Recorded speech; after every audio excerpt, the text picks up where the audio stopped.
Hello, I'm Isaac Hayes III, founder and CEO of Fanbase, and I'm here with a very important message. We are at a turning point in the Black community where we must have equity in the apps we use that scale to billions of dollars. But this time, we own the infrastructure, we own the culture, and we shape the future. And Fanbase is the future.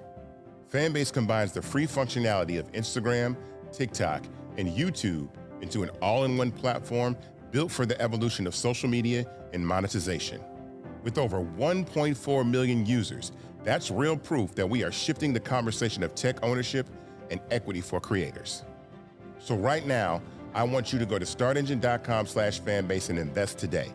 The minimum to invest is $399. That gets you 60 shares of stock in Fanbase at $665 a share. This marks a turning point in Black ownership of social media. If we don't take this opportunity to own social media right now, we will always be customers to our own creations. And that can't go on. So once again, go to startengine.com/fanbase and invest today. We must own the platforms where our voices live, our stories matter, and where our culture drives the world. Thank you. Folks, Black Star Network is here. Hold no punches. I'm real revolutionary right now. Black power. Support this man, Black media. He makes sure that our stories are told.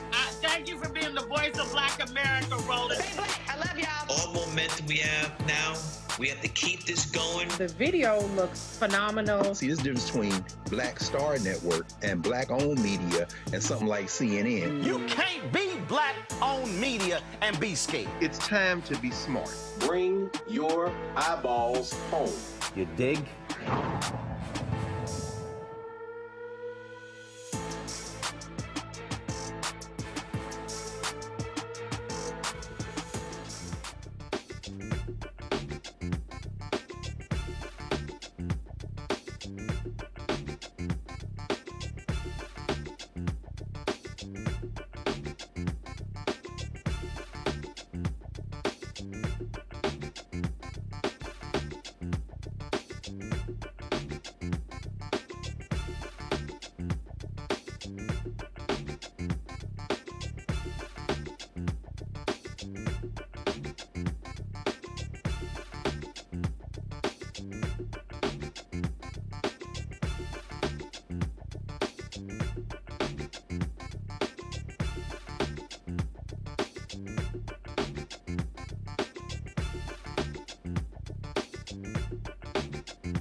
Tuesday, September 30th, 2025, coming up on Roland Martin Unfiltered, streaming live on the Black Star Network. We are hours away from a federal government shutdown.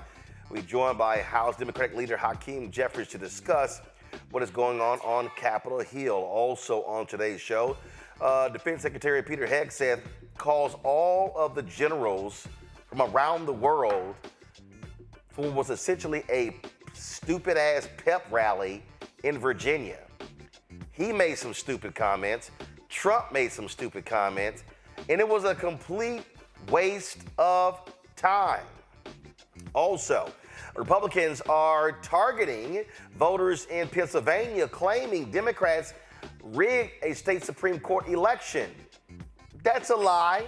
We'll have an activist on to discuss that. Plus, our Black Star Network Marketplace will introduce you to the CEO of 5W Auto, a company revolutionizing car care with eco-friendly, water-saving products. Also, pastor out of Dallas speaks his truth about white nationalism in America. We'll hear from our fraternity brother, Pastor Brian Carter. It's time to bring the funk on Roland Martin Unfiltered on the Black Star Network. Let's go.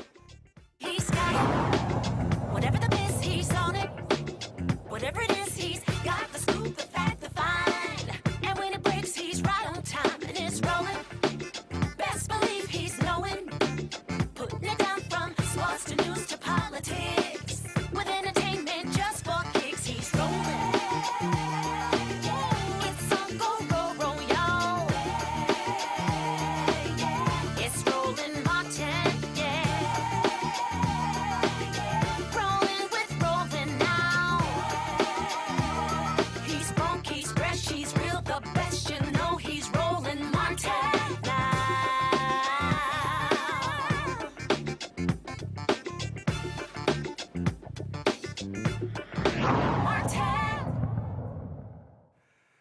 We're less than 6 hours away from a federal government shutdown. Republicans continue to say that Democrats want to provide health care to undocumented workers, even though they know that's a lie because federal law actually prevents that from happening. Trump finally sat down with Democratic congressional leaders after he was complaining and chastising and criticizing them last week. And then what he's done is he's gone to his social media and acting like a spoiled, petulant child, posting silly, ridiculous, racist memes. Joining us right now is House Democratic Leader Hakeem Jeffries. Glad to have you on the show. First and foremost, again, I'm on social media. I'm on Twitter. And all I am seeing repeatedly are Republicans saying Democrats want to give illegal aliens health care. I see Eric Erickson, radio folks, members of Congress all saying that. That seems to be their driving talking point. What say you? You on mute. Do we have him? Can you hear me now? Yeah, there we go. Go ahead. All right. Good to be on with you. Republicans are lying, Roland, for exactly the reasons that you laid out. Federal law currently prohibits undocumented immigrants from being the beneficiaries of health care paid for by U.S. taxpayer dollars, period, full stop. And not a single Democrat on Capitol Hill is trying to change that law. What we have made clear is that we're willing, we're ready, we're able to try to find a bipartisan path forward in order to reach a spending agreement that actually meets the needs of the American people, that lifts up their quality of life, as opposed to hurting everyday Americans, which is what Republicans did in their one big ugly bill to try to reward their billionaire donors with massive unjustified tax breaks. We're not willing to go along with that scheme moving forward, just like we uniformly opposed the one big ugly bill in the House and the Senate. But we are not going to support a partisan Republican spending bill that continues to gut the health care of the American people. In an environment where there's been an all-out assault on the health care of everyday Americans throughout this year, unprecedented in nature, Republican health care crisis, largest cut to Medicaid in American history, triggering a possible $536 billion cut to Medicare as well at the end of the year if Congress doesn't act. Their refusal to extend the Affordable Care Act tax credits, which is going to result in more than 20 million people in a matter of days receiving notices that their premiums, copays, and deductibles are going to skyrocket, and they're closing hospitals, nursing homes, and community-based health clinics because of the changes that were made in the one big ugly bill, which is now law, and the attack on health care. I saw a senator from Mississippi say that it's Democratic policies that are closing rural hospitals. And I'm sitting there going like, what are you talking about? I mean, we saw literally after the bill was passed, a hospital in Nebraska announced they were closing. And so it's amazing to hear them claim one thing when that is simply not the case. You had the entire healthcare system of Louisiana say to Speaker Mike Johnson, do not pass this bill or we are in danger. That's exactly right. But, you know, what I've learned over the years in terms of this version of the Republican Party, as you've consistently and authentically pointed out, Roland, one, facts don't matter, right? They'll lie with impunity, and that's what they're doing right now. Hypocrisy is not a constraint to their behavior. They'll say one thing and then do the other. And of course, they've come to the conclusion in the Trump era that their shamelessness is like a superpower. But they miscalculated in this particular instance. We're less than 6 hours away from a government shutdown, and they assumed that Democrats were going to blink. But we made clear from the very beginning, we're in the midst of an unprecedented assault on the health care of everyday Americans, and we're not going to go along to get along. And the reality is, if they want Democratic votes in order to get legislation over the finish line, then of course it's reasonable to conclude that Democratic values should be reflected in that legislation. And we've made the point. Cancel the cuts, lower the costs, save health care. That's the line in the sand that we've drawn, fighting on behalf of the American people, because this Republican-created healthcare crisis is an assault on urban America, an assault on working class America, an assault on rural America, an assault on small town America, an assault on Black and brown communities all throughout America, and an assault on the heartland of America. And it's got to be reversed. So you're going to deal with the reality that, I mean, look, they are already trying to blame an impending shutdown on Democrats. Pew dropped their poll that showed this. Most Democrats disapprove of congressional leaders' job performance, while Republican approval of GOP congressional leadership spikes. And so the numbers are right here. Messaging is a huge part of this. And so what is the plan of action to actually drive this home as opposed to being bludgeoned to death by Republicans saying it's all on you, it's all on Democrats, it's your fault, the government will shut down? Well, Republicans control the House, the Senate, and the presidency. Common sense suggests that how can it be the fault of Democrats when Republicans have complete control of government right now? That's illogical. It makes no sense. And the reality is, if Republicans were really interested in trying to resolve this issue in advance of this midnight deadline, then House Republicans would be here in Washington right now. Democrats are here in the House reporting for duty. Republicans are on vacation. Mike Johnson literally canceled votes that were previously scheduled to take place yesterday and today, and Republicans are scattered throughout the country and the world. Why? Because they have no interest in actually trying to fund the government. And most polling has shown consistently that the American people recognize who runs the government right now. Republicans have been firing thousands of federal workers throughout the year since January 20th. That's happening in the absence of a government shutdown. And there's no reason to believe that Democrats are actually going to be the party that bears the brunt of the blame. Yes, of course, the MAGA extremist base is going to follow along with anything that Donald Trump has to say. They probably believe that that AI video that he put out there yesterday was in part real.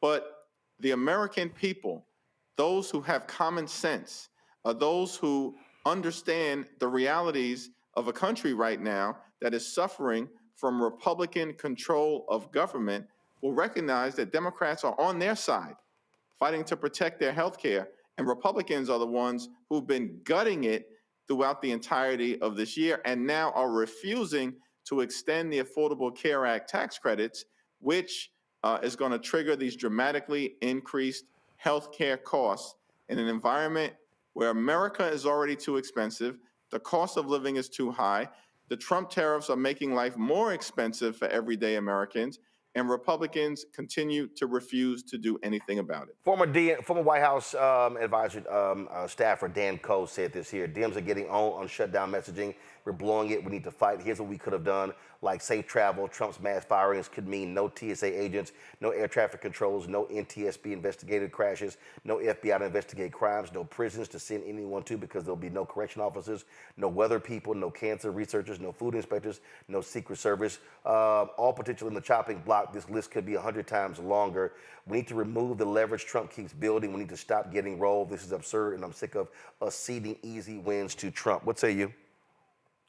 Yeah, I don't even understand what this particular individual is talking about. We're not in a shutdown right now. Of course, we'll articulate the consequences as it relates to the shutdown that Donald Trump and Republicans will own. We certainly aren't in a position, nor should we ever, if the goal is to win the narrative, to articulate a laundry list of items to the American people, when in reality, the central defining issue of this fight is that we are protecting the health care of the American people. The American people know their health care is under assault. They care about it. They care about their quality of life. And they also care about, of course, the high cost of living in the United States of America. And the healthcare issue relates to these items directly, authentically, and viscerally. Speaker Mike Johnson was on CNBC. He actually said this. I'd love to get your response. Mr. Speaker, at that meeting yesterday, did they present, and I don't know how much you can talk about what went on, but did they give the Democrats an entire wish list of things? Did they say they want health care for illegal immigrants and I don't know, funding, some TVs? They said we want all these things. Yes, and they put it in writing because remember they filed a counter proposal continuing resolution. We filed a 24-page clean CR. They filed a dirty CR as a counter proposal, included in it, and they brought this up at the meeting yesterday.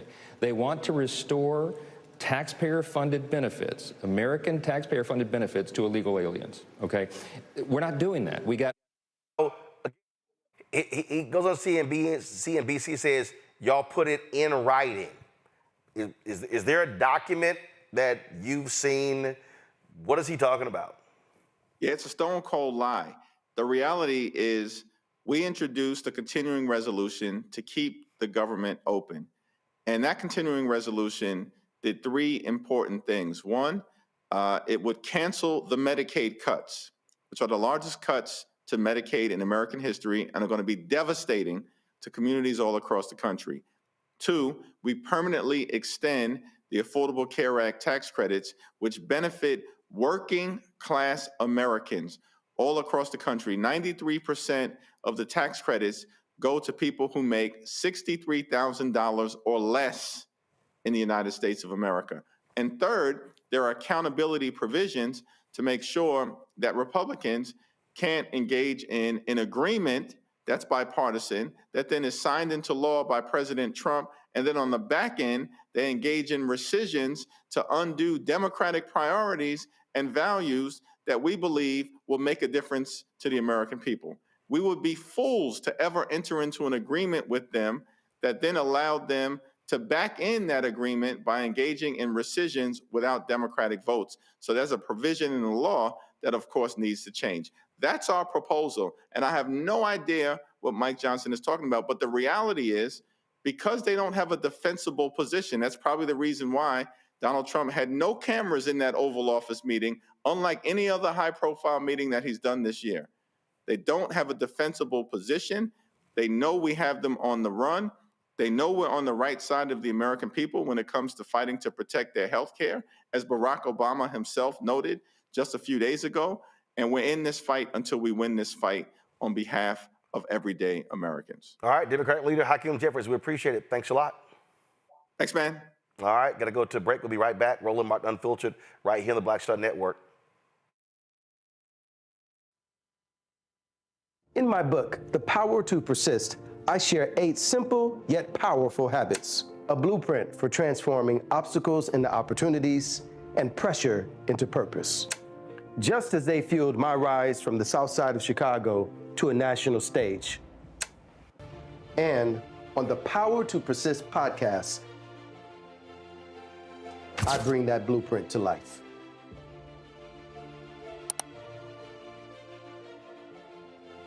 They said the quiet part out loud. Black votes are a threat, so they erased them. After the Supreme Court gutted the Voting Rights Act in 2013, Republican legislatures moved fast.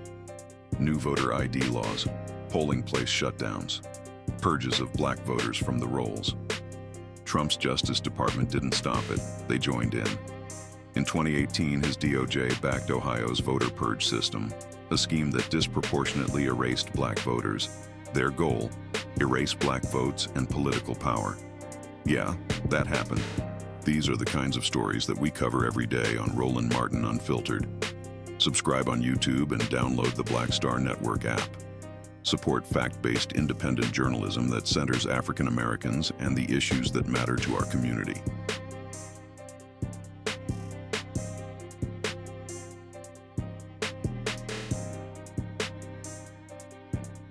This week on The Other Side of Change. Charlie Kirk, gun violence in America, and how the nation has responded in the week since. In many ways, it's become very, very toxic, a witch hunt, really attacking anyone who's not mourning this man. What we're seeing right now is the weaponization of selective compassion, and people will so often don't say anything about the crisis of gun violence. We're going to dig into all of it, what this means for the state of gun violence and the state of free speech. You're watching The Other Side of Change only on the Black Star Network.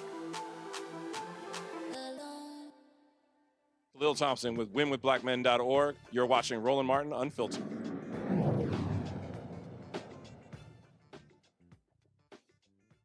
My panel, Dr. Mustafa Santiago Lee, former senior advisor for environmental justice at the EPA, joining us from D.C. Tyler McMillan, social justice leader and movement strategist. We'll be later joined by Dr. Larry Walker, associate professor, University of Central Florida, out of Orlando. Mustafa, just your thoughts again on this impending shutdown. Everywhere on social media, everywhere, all I see is Democrats want to give health care to illegal aliens. That is the Republican talking point. Do you think Democrats have been effective in knocking that back? No, if they had been effective, we wouldn't be having this conversation now. And, I appreciate, Hakeem coming onto the show, Representative Jeffries coming onto the show and sharing, but they've got to do a much better job. The problem is that we never put a face on the issues that folks are talking about. So you can talk about the numbers, we can talk about there's 87 million people who are uninsured and underinsured in this country, but you got to bring it home. It's got to actually resonate with folks about who those individuals are, what they're going through, what they're losing, and why we should be focused on these issues. So they're just not doing what they need to do. Tyler, on that particular point there, Bishop William Barber always talks about this here. He says you got to use impacted people. You've got to have the voices of impacted people. And so to Mustafa's point, he's right. You got to be able to show who these people are. And it can't just be a Washington, D.C. conversation. And again, every single time Republicans say this, look at my response would be lie, lie, lie. In fact, this is how I roll.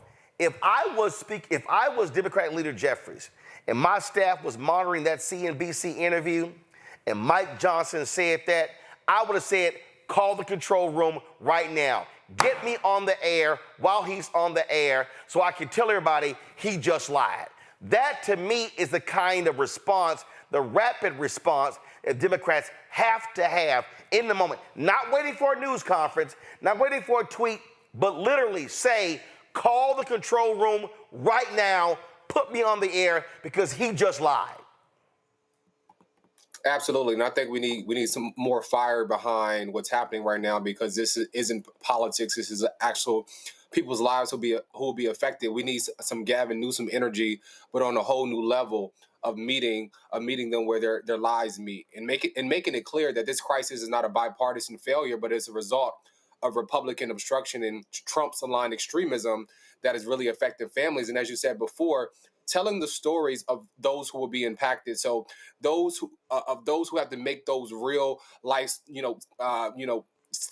decisions when this will impact, where families will have to face eviction notices and empty refrigerators, and knowing that families will have to lose paychecks and delayed health care and child care and housing assistance, and really making it real so that it really relates to folks and help them understand that this fight is not only in Washington, but it's connecting back into communities and how it will impact them. Sense of urgency, Larry, that's what it has to be.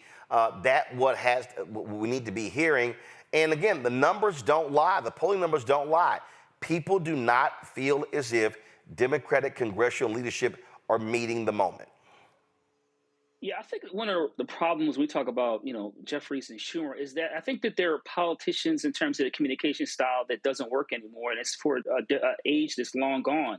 And so they're going to learn, they're going to have to adapt. Because once again, Roland, in terms of, the Republicans, what they're proposing is not popular, but the Democrats haven't been able to articulate an agenda, a counter narrative to highlight to the American people that we're fighting on your behalf. And if they don't get it together, Roland, we got midterms coming up in a short period of time. And then a few years after that, we have the election. But once again, they don't really have to refine the communication style. And I agree with you. It is essentially, you're going to adopt a communication style as more like urban guerrilla warfare. Is that you're being the aggressor when necessary to put out, to communicate to the American people what's at stake here. If you don't wake up, that you'll lose your health care, and if far more lose your health care, it'll increase mortality rates. Once again, not being able to put food on the table. But once again, this communication style has to be more aggressive. And I agree with you. You got to be, and look, if you have to be in the studio with them as they tell some of these lies. But you've got to have people also who are out there, Roland, who are really good at communicating. And let's be clear, sometimes the Democratic Party is trying to mute those individuals, Jasmine Crockett among others, who are excellent communicators. All right. Hold tight 1 second. Going to a break. We come back. I can't even tell you what the hell that thing was today that the grossly unqualified white man Pete Hegseth did today with America's top generals. Total waste of money, total waste of time for what was essentially a pep rally. We'll discuss next right here on Roland Martin Unfiltered on the Black Shutdown Network. Support the work that we do. Join our Bring the Funk fan club. You want to contribute to our show? Give via Cash App. Use the Stripe QR code. You see it right here.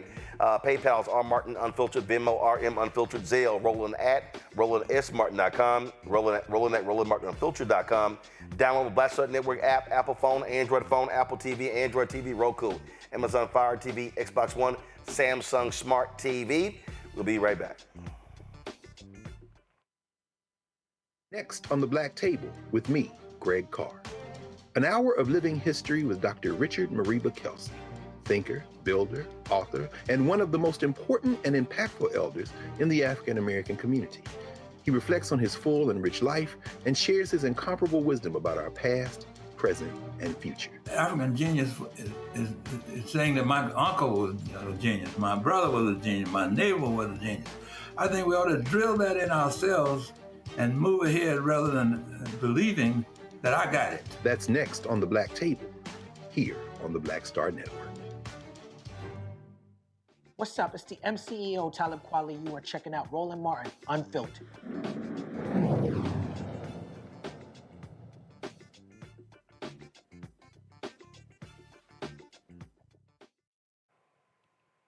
Something happened today that was essentially a pep rally. Pete Hegseth, the grossly unqualified white man picked to lead the Department of Defense, stands before a massive U.S. flag, having his Patton moment from the movie. He's addressing the top generals in our military. Okay, let me explain something to y'all. Do you understand how stupid it is to have all of America's top generals located in one place at an event that was public? Guys, it was a pep rally. It was a campaign event. And they sat there and listened to this idiot Hegseth trash retired generals, talk about grooming and overweight officers and shaving your beard. If you don't like it, you can resign. Oh, military exceptionalism, all this BS. Then the twice impeached, criminally convicted felon-in-chief, Mr. Bone Spurs, okay, who never served, he walks out there, trashes Obama, trashes Biden, before people who are sworn to uphold and protect the Constitution. Individuals who are not supposed to be participating in political rallies. And that's exactly what this was. So here's this idiot Hegseth whining and complaining and bemoaning DEI.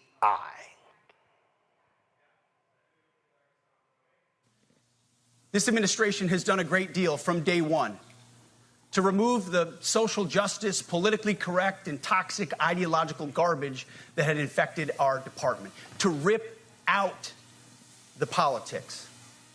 No more identity months, DEI offices, dudes in dresses. No more climate change worship. No more division, distraction, or gender delusions. No more debris. As I've said before, and will say again, we are done with that shit. I've made it my mission to uproot the obvious distractions that made us less capable and less lethal. That said, the War Department requires the next step. Underneath the woke garbage is a deeper problem, and a more important problem that we are fixing and fixing fast. Common sense is back at the White House, so making the necessary changes is actually pretty straightforward.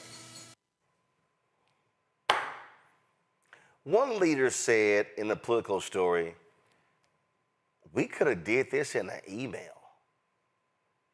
Do y'all understand how much money it costs to fly in the top generals from all across the world to listen to a 90-minute, 2-hour, whatever the hell that was? Here's this idiot Donald Trump.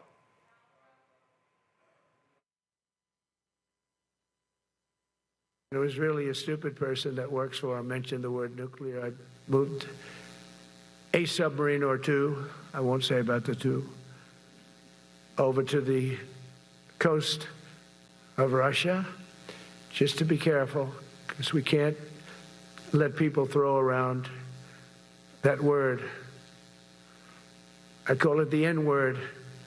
There are two N-words, and you can't use either of them. You can't use either of them. And frankly, if it does get to use, we have more than anybody else. We have better, we have newer, but it's something we don't ever want to even have to think about. But when somebody mentions it, that submarine started immediately thereafter. And it's just lurking, but I'm sure we're not going to have to use it. But it's an amazing, it's undetectable, totally. Ours is, theirs isn't.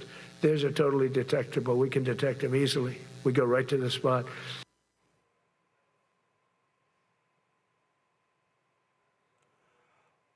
What the hell is he talking about?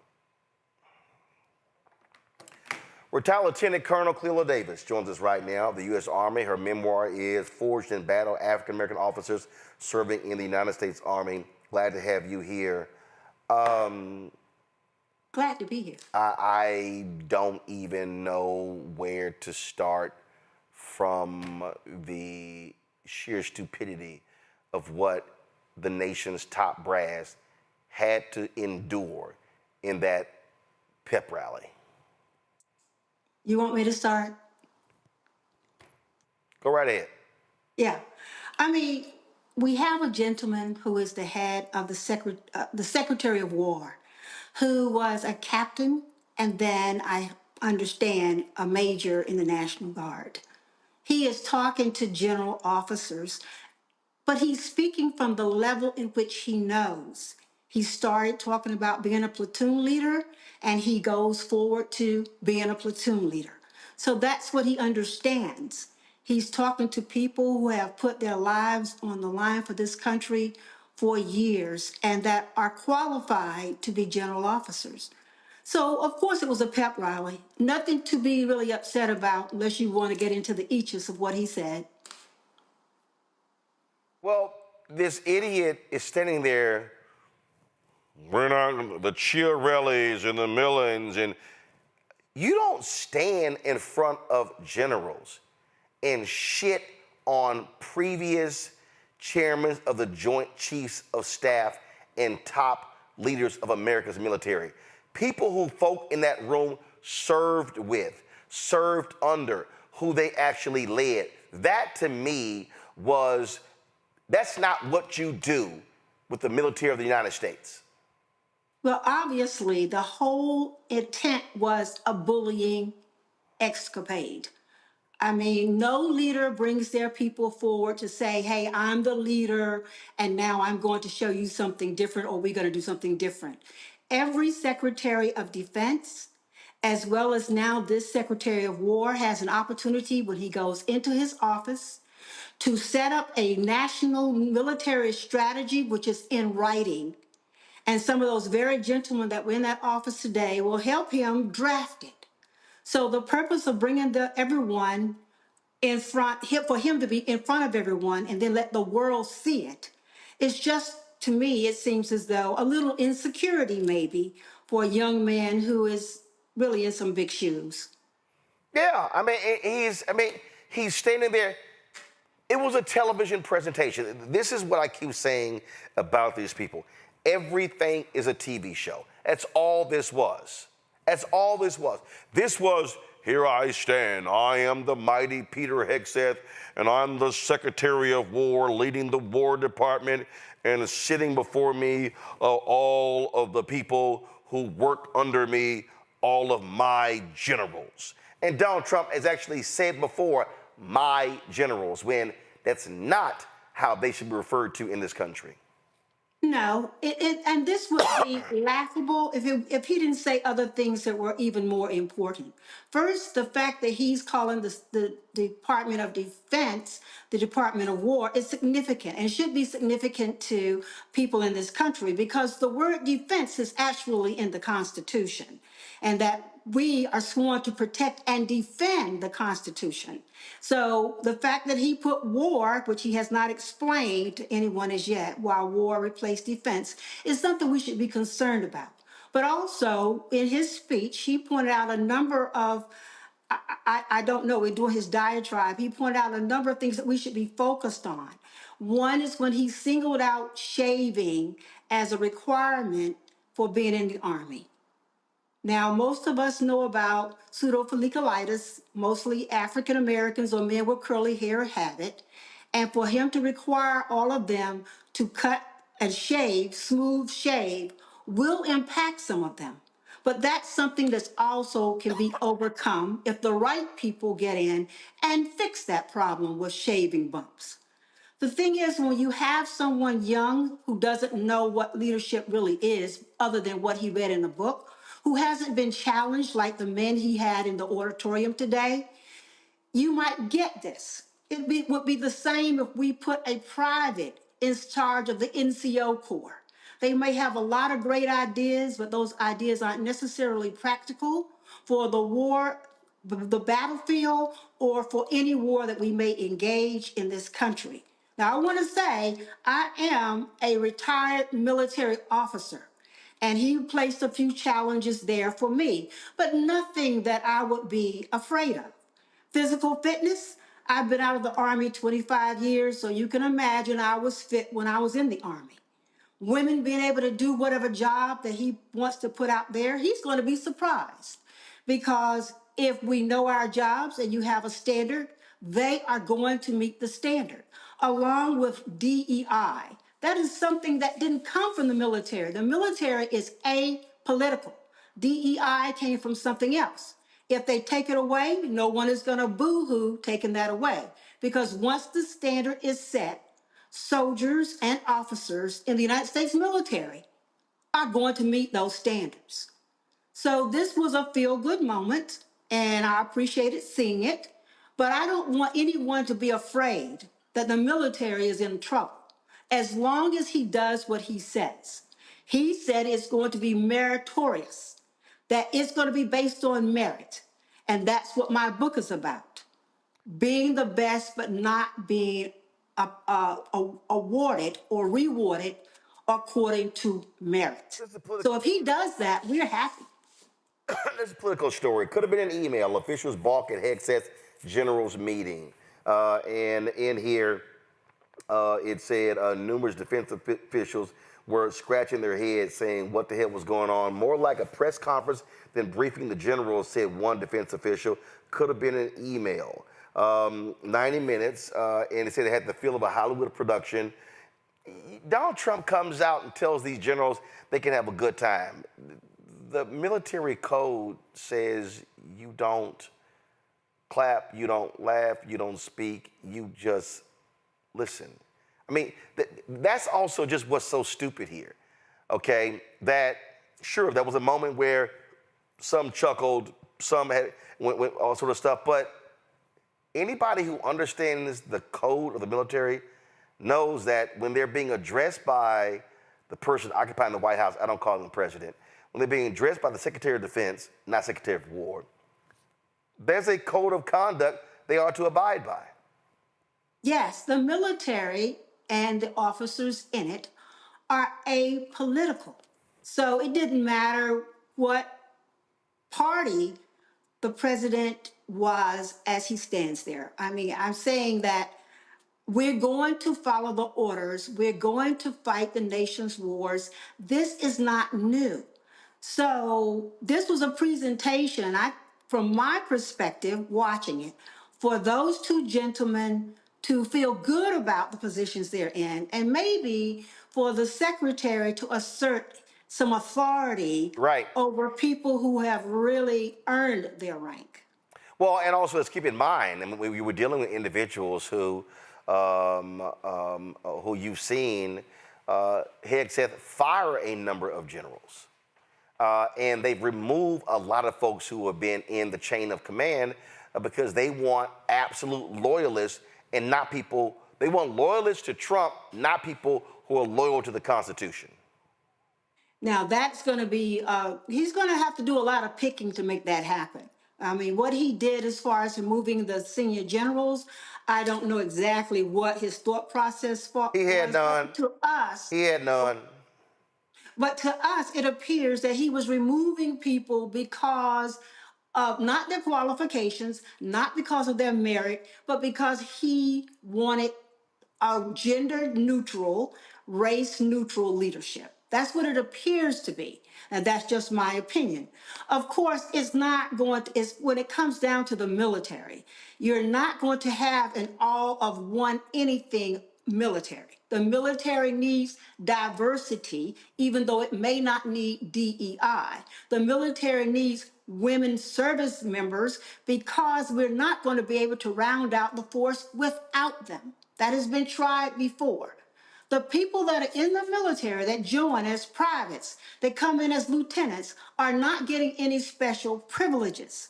So a lot of what the secretary is saying is just rumor and I guess what he's trying to project. As I said before, DEI is not a military invention. We want everyone in the military to have equal opportunity, which is guaranteed by the Constitution of the United States. And we will execute the rules, the laws that are, and the orders of the president, because that's what they're sworn to do. Well, go ahead, sir. Well, I hope the message at the retirement ceremony of General Mark Milley, is ringing in the ears of every person. For folks who don't remember, this is what he said. We don't take an oath to a country. We don't take an oath to a tribe. We don't take an oath to a religion. We don't take an oath to a king or a queen or a tyrant or a dictator. And we don't take an oath to a wannabe dictator. We don't take an oath to an individual. We take an oath to the Constitution, and we take an oath to the idea that is America, and we're willing to die to protect it. Well, I certainly hope, first of all, many people said we knew exactly who he was talking about when he made those comments, and I certainly hope that troops, these generals, that if they are given, frankly, an unlawful order that that does not abide by the Constitution, I hope that they will reject Hegseth or even Trump in that order. I believe that the officers, because they are sworn to an oath and we represent the people of this country, will do that. Well, I hope so. He's putting our military officers in a very difficult position, but that's what we're dealing with. Lieutenant Colonel Cleella Davis, I appreciate it. Thanks a lot. Thank you. Aggie Pride. All right, I'm going to go to my panel here. I tell you, Larry, it's to sit here and listen to that idiot was just, I couldn't imagine being one of those generals having to endure the sheer stupidity of Pete Hegseth talking about fitness and shaving beards. Roland, I think one of the things we had to contrast is former Secretary Austin and Hegseth. I think that's one. Second of all, I think people are missing something about this speech. It was very political. It was theater. But it's my belief that Hegseth is lining up to run for something, U.S. Senate or governor, et cetera, down the line. And I think that in a year or two, we'll find that out. But you're right. A lot of this speech didn't make any sense. You know, you watch it and you're trying to figure out exactly what is he talking about. And it could have been an email. And I think the other thing is not only the cost in terms of flying those individuals, in, but we really need to talk about the dangers in terms of the dangers that place the United States. You're taking individuals from various theaters throughout the world, and you're flying them into one place. I mean, it's like a Russia or a Chinese spy's dream. It makes absolutely no sense. But Americans really need to pay close attention to the language that was used today, because essentially, we're not only in terms of allegedly directing these generals and telling them what they should and shouldn't do. The other thing is with President Trump is this seems really the language using in terms of using the military in U.S. jurisdictions. And we're seeing that already, and we're going to see that increasingly. Another thing is, when people keep talking about DEI includes veterans. So I work on a college campus. So when you talk about DEI program, that includes you as veterans. So and a lot of people don't always think about race and gender, but a lot of veterans, when it comes to various programs like higher education and other places, they're included in those DEI programs. So when you keep talking about DEI programs, you're talking about veterans throughout the United States after they leave the U.S. military. No, when they say DEI, they mean black people. They mean brown people, Tyler. Exactly, and I think it's very dangerous. And I think, again, for black soldiers who have historically fought for freedoms that were denied at home, this right here is yet another reminder of that insult where our military is bending towards a white nationalist agenda. And I think it's very dangerous as we're talking about the politicization of our military. And I think it echoes an authoritarian government, which we are seeing day in and day out here in Washington. And as mentioned, our soldiers take an oath to the Constitution, not to political leaders. And for even him to say that we are removing anything social justice, I think it's not just rhetoric. It demands that our armed forces abandon the very values that they swear to uphold. Mustafa. I mean, for those of us who are students of history, authoritarian leaders have always needed theater to be able to garner the support of folks.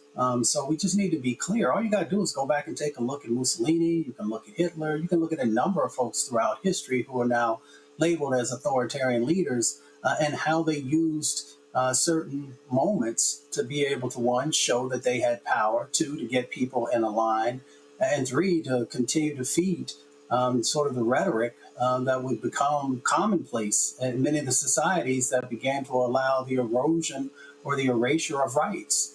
So, we just need to be mindful of how history has played out and make sure that we are also paying attention to this moment and seeing if there are some things that kind of line up together. Of course, Vice President Kamala Harris told people this was going to happen, how Trump was going to act and behave, and she reiterated that on Saturday night when she accepted her award from the Congressional Black Caucus Foundation, ALC. Here is what she had to say when she picked up her Phoenix Award. Good evening, everyone. Let me thank CBCF Foundation Chair, Congresswoman Terry Sewell, for that beautiful introduction. And I thank CBC Chair, Congresswoman Yvette Clarke. and all of the CBC members, all of the award winners, and everyone gathered here for your long-standing leadership and support. As a former, and I consider myself lifetime member of CBC, I am deeply honored to receive this award. For more than half a century, the CBC has not only been the conscience of the Congress, but a conscience of America, fighting for opportunity, for equality, and for freedom. With your help, 75 million Americans stood with us last year on behalf of a stronger America. Stood with a belief in the promise of America. And today the CBC, in the tradition of its founders, confronts an unprecedented but not unfamiliar threat to that promise. The United States Congress has equal power to the executive branch in our constitutional government. And your work, then, is more important than ever, especially as your colleagues bend the knee and fail to uphold their constitutional duty. With each day, we are witnessing a president who has lined his own pockets and those of the super rich while he raises tariffs on the backs of working people, cuts SNAP and Medicaid, ignores science, ends the war on cancer, and deploys the United States military to the streets of America. And let us be clear, we predicted all that. But CBC, what I did not predict was the capitulation. The universities, law firms, media corporations, the titans of industry who have been so quick to kneel before a tyrant.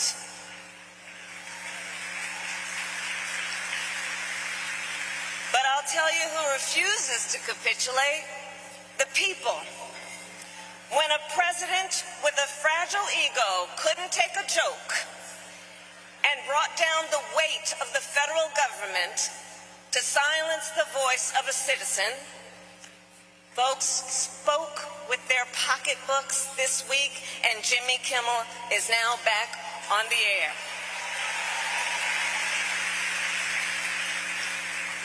And when Dr. Jamal Bryant issued a call to speak with your pocketbooks, the power of the people was also demonstrated.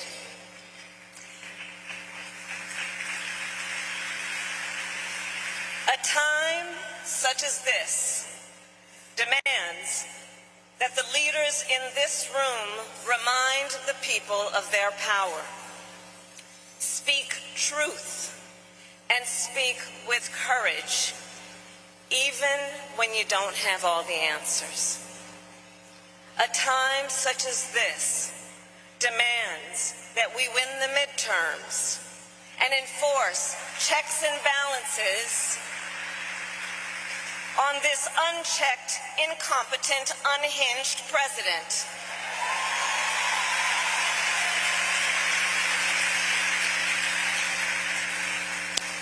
Yesterday, I had the joy of visiting students at my alma mater, Howard University. You know. And while I was there, I remembered when I was their age, I got to Howard when I was 17. When I was their age, Ronald Reagan was president. And the extreme right wing was hatching the long-term agenda that is being swiftly implemented today, enhanced today by propaganda and misinformation. And recall, they played the long game, working for decades to take over state houses, gerrymander districts, stack the Supreme Court, and create the radical blueprint currently being used by this administration. As I have written, the current president is their vehicle, but the road was paved over decades by a hot and pungent brew. Ronald Reagan's celebrity, the belligerent discourse of Newt Gingrich, and the nativism of Pat Buchanan. CBC, we have some deep work to do. And first I would offer, we must prioritize immediacy. Focus on the immediate issues that people face, like the rising cost of groceries, housing, and childcare. Second, we cannot allow them to gaslight us by suggesting that the powerless and not the powerful are responsible for our predicament. And finally, please let's get over the savior complex, which suggests one individual can save us. Come on. Because Democrats, we have so many stars. We have so many stars, and many of them are in this room right now. You are the leaders who are up for the fight. You are leaders who have courage. You are leaders who speak truth. Leaders who know that at a time such as this, it demands one thing for sure. We must fight fire with fire. So CBC, let's get to work. Thank you. The point she makes there, Mustafa, I think is a critical one. That is, it is a call. It is a charge. What needs to happen, and to understand that what we are looking at 2 blocks from where we sit right now is an individual who is a grave threat, an individual and a party that is a grave threat to the future of Black America. Yeah, without a doubt. You know, I often use the phrase, you have power unless you give it away. You know, we've got to make sure that we are actually helping to build power. So the vice president talked about, you know, a multitude of leaders are needed. You know, our dear sister Ella Baker often, you know, made sure that we understood that there's not just one person who has a responsibility, but that also means that we have to have an understanding of the dynamics and the needs that exist inside of our communities. And all the folks that are sitting in that dinner, I hope that they are actually spending time on the ground with folks. So yes, we have this threat that's going on, but we have to build up our people and make sure they understand that each and every one of us is a leader and that we can make change in our own communities. And then by coming together, we can build, you know, this coalition that is so necessary. But often we don't want to spread the power around. So I think that has to be a part of addressing what's going on by the person who's now sitting in the White House and who are the folks who are running these agencies. So we have the opportunity. We just got to make sure that we're taking advantage of it. Tyler? Yeah, I would also say it's something that, you know, everyone in that room, you know, all knows. And I think the strategy is how we take that out of that room, but take it to communities so they're able to understand and comprehend that this is a reminder to us all that our resistance must be paired with vision, and we must have people who aren't scared to fight fire with fire, because we all know that fear exists, but it does, and we know it's real. But because we have to understand that we move with that fear in service of something that's bigger, that we know that we're fighting for, that we know that we're fighting for freedom and liberation for all Black people. We deserve not only to survive, but to thrive. And in order to do that, it requires an unafraid leadership, willing to dream, to act out boldly, and to stand 10 toes down. But it requires us to move not only in those spaces, but take it back to the community, to those who may not, you know, hear that type of conversation every single day. Larry?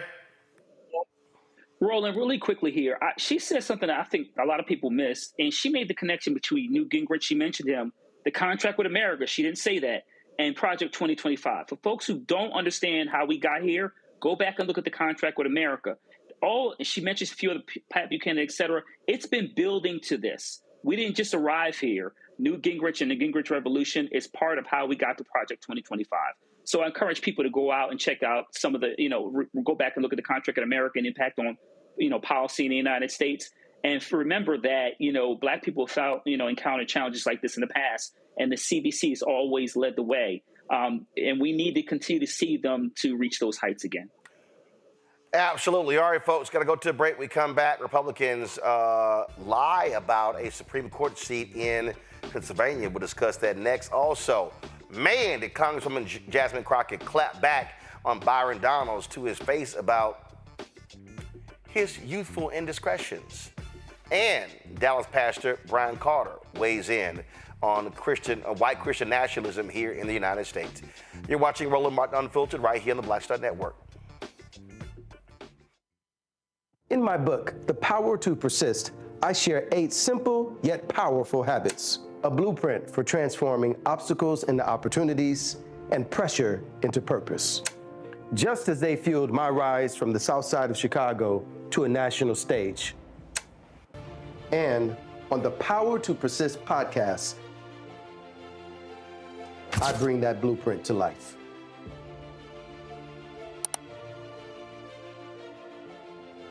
On the next Get Wealthy with me, Deborah Owens, America's Wealth Coach, we talk about the principles of mindset, strategy, and execution. This week, we're adding a 4th, faith. You're going to hear from a mother and daughter duo who are helping thousands of Black women build wealth, all through their faith. You are more than you can ever imagine. Not just obtaining things to show that, but seeing yourself. Making your faith work for you. That's right here on Get Wealthy, only on Black Star Network.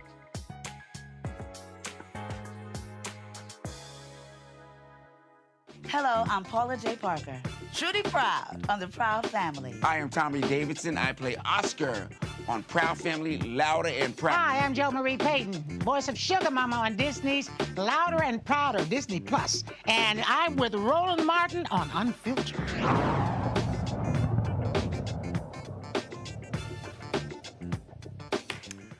Well, GOP Political Action Committee in Pennsylvania are sending out mailers claiming that state Supreme Court justices in that state illegally gerrymandered districts to help Democrats win.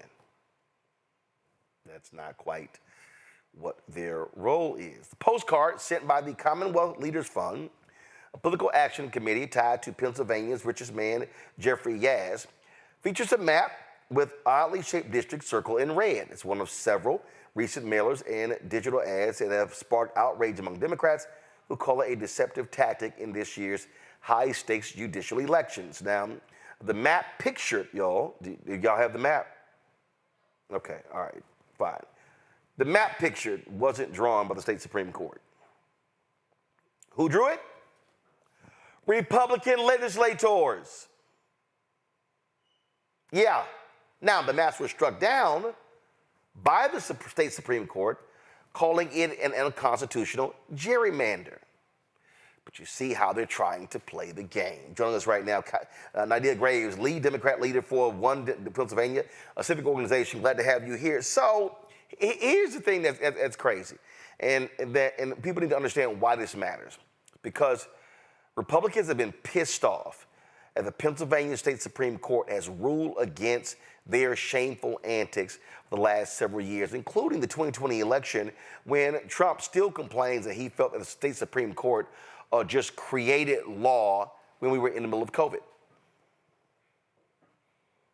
Hi, how are you? Great. Great. So, yeah, I just want to kind of set the stage because I know a lot of people aren't in Pennsylvania. Jeffrey S. is a Pennsylvanian. He's actually an out-of-state billionaire, but currently resides in Pennsylvania. He is a Wall Street billionaire, and he lives a little bit outside of Philadelphia. He's increased his wealth by about 400% since COVID, and he's now worth $65 billion. He is a major investor in TikTok and a member of Trump's inner billionaire circle, advocating to defund public schools and pushing a far-right agenda. I think it's important to know he's a TikTok investor because we used to hear Donald Trump talk a lot about shutting down TikTok, and now we don't hear anything about that. And I think that's attributed to a meeting between Trump and Jeffrey S. Yeah, I mean, Trump hated TikTok until Yaz said, hey, I want to buy it. He's like, hey, TikTok is all something great. But what they're doing is, again, they want to try, they need to lie in order to get people fired up. So they want to pin the blame on the maps on Democrats, but it was Republicans. Yes, that has been really intense to see because Jeffrey S. is using dark money groups to influence PA's Supreme Court election and precisely to do things like have the courts gerrymandered to grab more power for Republicans. So his latest front is called Citizens for Term Limits, and it's structured so that the public can't really see how many millions that he's pumping in to the Supreme Court race. And this is exactly how billionaires like Jeffrey S. and even Elon Musk rig the system. They hide their spending behind these political action committees and use their wealth to drown out the voices of everyday voters. So we have these mailers coming in from the Commonwealth Leaders Fund, and they have maps which are a lie. The maps that's showing on the mailers are the maps that the Republicans actually drew out and proposed in 2018 that got struck down by this Supreme Court. The Supreme Court has really had freedom for Pennsylvanians in mind, and the congressional districts that we got out of that was a lot more fair. I'm from a small town in Pennsylvania called Coatesville, Pennsylvania. It's in the middle of Chester County, and it's a Black neighborhood in the richest county in Pennsylvania. And you can see on the gerrymandered map prior to 2018, you can see Coatesville and South Coatesville intentionally taking out of Chester County's congressional district and put into Amish country to limit the power of the Black voters in this small Pennsylvania town. This is the map that the Republicans drew, that the Supreme Court has corrected and upheld fairer maps. Now we have fair representation in Chester County and throughout Pennsylvania because of the Supreme Court's call to fairness. How is the Supreme Court race playing? First of all, for people, when is the election? Is it this November or is it 26? No, the Supreme Court election is Tuesday, November 4th. And the polls are open. And how many seats are up? There are 3 retention seats. So the Supreme Court retention is a yes or no vote, and it's a nonpartisan vote. So it's not like a traditional vote for a Democrat or Republican. It's not listed, but the 3 Supreme Court justices are Democrats that are up for retention. And it's a simple vote, yes or no.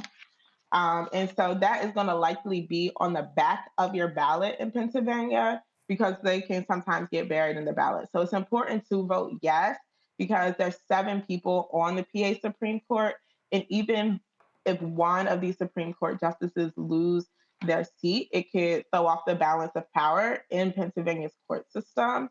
And we've had a very fair court so far. They've done things like protect the right to unionize, protect tenants, and protect workers.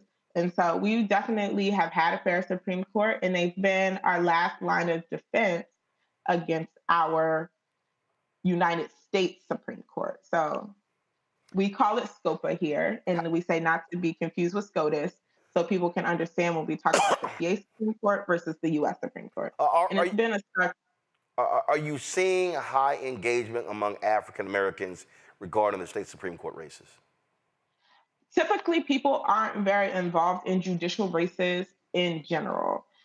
We anticipated, because Jeffrey S. had put a lot of money into the 2023 Supreme Court race, that there would be a high influx of spending. And so an organization like mine, One Pennsylvania, has been going to our chapter meetings and talking to people about the Supreme Court race. We also have organized a block by block program where people talk to their neighbors about elections.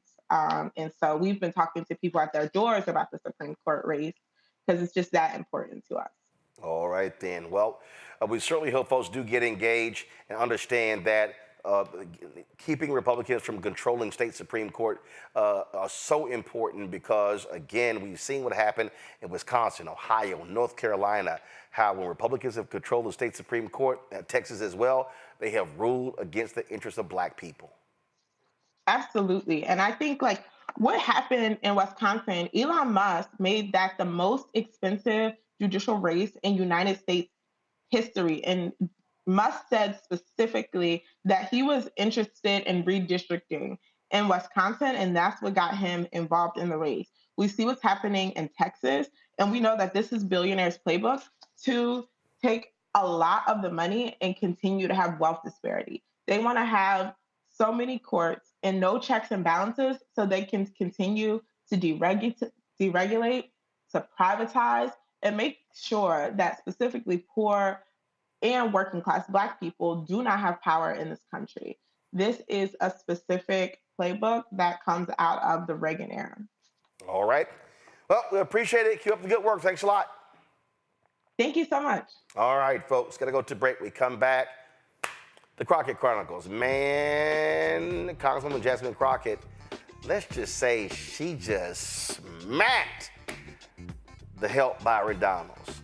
Wait till I show y'all. You're watching Roland Martin Unfiltered on the Black Star Network.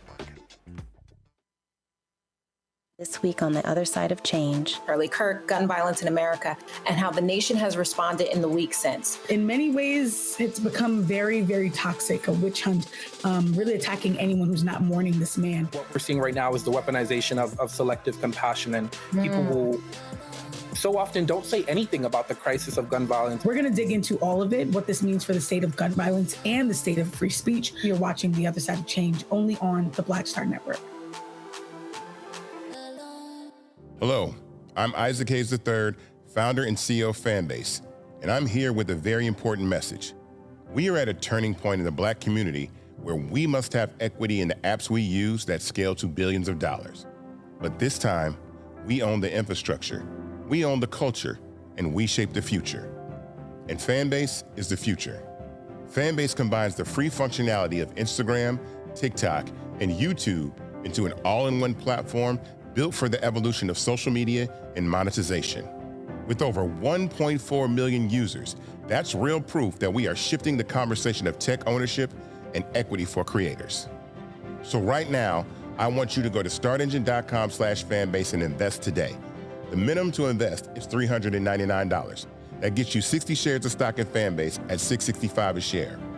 This marks a turning point in Black ownership of social media. If we don't take this opportunity to own social media right now, we will always be customers to our own creations. And that can't go on. So once again, go to startengine.com/fanbase and invest today. We must own the platforms where our voices live, our stories matter, and where our culture drives the world. Thank you. This is Tamala Mann. And this is David Mann. And you're watching Roland Martin Unfiltered.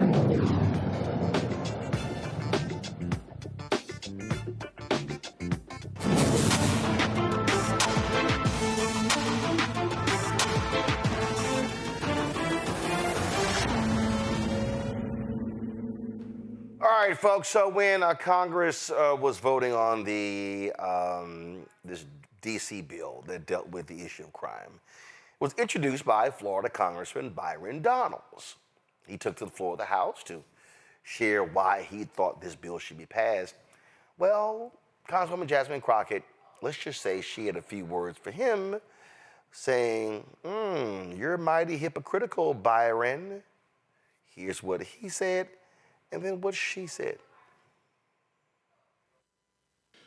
Thank you, Mr. Speaker. I rise today in strong support of my bill, H.R. 4922, the D.C. Crimes Act. Now, in reference to what the gentleman was just talking about, Article 1, Section 8, Clause 17 of the United States Constitution is quite clear. It grants Congress the power to exercise exclusive jurisdiction over the federal district, which all Americans know now is Washington, D.C., and it is the nation's capital. That is in the Constitution that was ratified by the several states. Congress does have the constitutional authority to regulate activities within the federal district. So when it is said that somehow Congress is now eroding local control, that is simply not true. Any local powers by the D.C. City Council have been granted to the D.C. City Council by Congress. And Congress is the seat of authority when it comes to the federal enclave. It was also talked about Florida's laws. Well, let's be very clear. Florida has established itself as a beacon of law and order and making sure that our citizens are safe throughout all of our jurisdictions. So if there are some abilities for some measures of flexibility, Florida has proven beyond a shadow of a doubt that it knows how to keep its people safe. Very different with respect to the D.C. City Council and with respect to crime, escalated crime here in the nation's capital. Our great nation's capital has been plagued by violence, destruction, disorder for far too long, and decades of weak pro-crime leadership has turned this once great city into a dystopia. I would remind my colleagues on the other side of the aisle that some of their colleagues have been victimized by the crime here in Washington, D.C. Rather than prioritizing the safety of law-abiding and protecting the lives of innocent residents and visitors, district officials have actively facilitated dysfunction and chaos through their progressive soft-on-crime policies. Instead of addressing the clear epidemic of youth crime in the city, the D.C. City Council increased the age of youth offenders to individuals 24 years old and younger, meaning fully grown legal adults in the District of Columbia can receive sentences meant for children. This is simply insane. And that is why I introduced the D.C. Crimes Act, which lowers the definition of youth from under the age of 25 to under the age of 18, removes the ability of judges to sentence youth offenders below mandatory minimum guidelines, and requires the D.C. Attorney General to establish a public website containing much-needed statistics on juvenile crime in D.C. The Trump administration's efforts have shown that lawlessness is a choice. And it is time for Congress to step up, adhere to our constitutional duty, and firmly address crime in the nation's capital. For the citizens of D.C., I would say, we wish your council did this the right way, but they did not, and we will act. I yield back the balance of my time. As I sat and listened to the beginning of this debate, my heart simply broke. And many people know me for being able to do alliterations, and all I could think about was amnesia allows adolescent accountability avoidance agility from across the aisle. So work with me for a second. Imagine being a young man born to Jamaican and Panamanian parents who messed up not once but twice. Imagine standing in front of a judge with your whole future hanging in the balance, and instead of prison, you are given a promise of mercy. Your record gets wiped clean. You get a second chance at life. Now imagine taking that promise and turning it into promotion. You go to college, you get a job, and even become a member of Congress. That's what redemption looks like. That's what America is supposed to be about. And that is exactly the story of the next wannabe governor from Florida. As a young man, he went through pretrial diversion for misdemeanor marijuana possession. As an adult, yet younger than 24, he was charged with and ultimately placed on probation for felony bribery charges, which ultimately were 2 expunged. He was given a 3rd chance, and now he's the face of a bill that would not afford young people in Washington, D.C. the same opportunities afforded to him. Let me be real. If he had grown up under Donald Trump's America or under the very D.C. crime bill he's pushing today, he wouldn't be standing here as a member of Congress.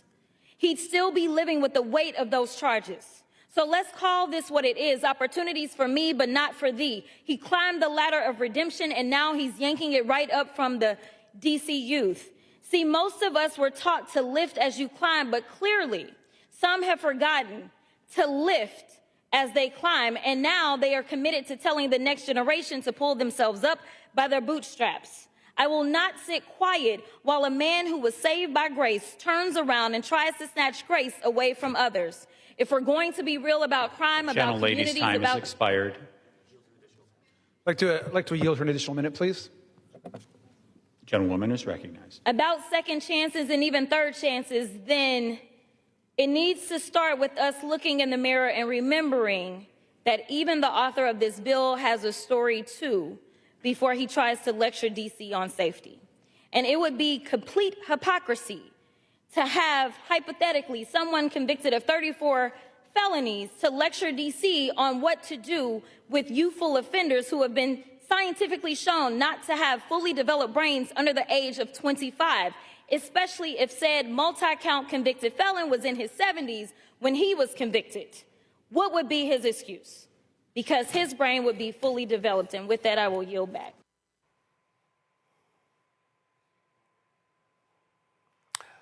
Well, Tyler, seems like somebody had to remind Byron Donalds about his past and saying, hold up, player. If you didn't have any mercy, your ass wouldn't be standing here kissing Trump's ass in the House. Absolutely. As the saying go, she ate that with left no crumbs behind. And I think it's very clear that the same folks who go around arguing about crime is the same ones who it's on the menu per se. Like, and it's just crazy to me how clownish Byron Donalds is. And instead of trying to tell DC what to do, first and foremost, I would say free DC stay hood. And I totally agree with Congresswoman Crockett's righteous anger, because true community safety is investing in the BREATHE Act, investing in violence prevention and mental health and economic opportunity. And yet this Congress is doing the exact opposite, but trying to patrol and control what the citizens of DC and what safety means to them. And so I totally agree. And Congressman Crockett, yeah, she ate that. She clocked this tea. I mean, Larry, I mean, you can't make this up, how hypocritical the help Byron Donalds is to stand there knowing full well what he did before he turned 18. And Roland, I'm glad she highlighted that. I knew this story and have known about it, obviously, being in the state. And listen, this goes back to my point about communication style. You see the way she dissected him, roasted, and then put him in the oven and left him in there. And so, yeah, it's hypocritical. I'm a former Washingtonian. You know, I've talked about it before, and my heart aches for the young black males that if this becomes law, are they going to suffer and never have the opportunity for first and second chances? Roland, let me highlight, you just heard Hegseth earlier talk about giving grown men who make mistakes in the armed services and making sure that doesn't follow from the rest of their career. But they are not interested in extending that same kind of grace to young black and brown males and females in Washington, D.C., which is hypocritical. You know, it's just, Mustafa, I mean, these folks are amazing. And for him to stand there and talk about how proud he is of his bill and, okay, first of all, you know what? In case the folks missed it, let's just hear Crockett lay out again exactly the nefarious activities Byron Donalds was engaged in before he was 18. As I sat and listened to the beginning of this debate, my heart simply broke. And many people know me for being able to do alliterations, and all I could think about was amnesia allows adolescent accountability avoidance agility from across the aisle. So work with me for a second. Imagine being a young man born to Jamaican and Panamanian parents who messed up not once but twice. Imagine standing in front of a judge with your whole future hanging in the balance, and instead of prison, you are given a promise of mercy. Your record gets wiped clean. You get a second chance at life. Now imagine taking that promise and turning it into promotion. You go to college, you get a job, and even become a member of Congress. That's what redemption looks like. That's what America is supposed to be about. And that is exactly the story of the next wannabe governor from Florida. As a young man, he went through pretrial diversion for misdemeanor marijuana possession. As an adult, yet younger than 24, he was charged with and ultimately placed on probation for felony bribery charges, which ultimately were 2 expunged. He was given a 3rd chance, and now he's the face of a bill that would not afford young people in Washington, D.C. the same opportunities afforded to him.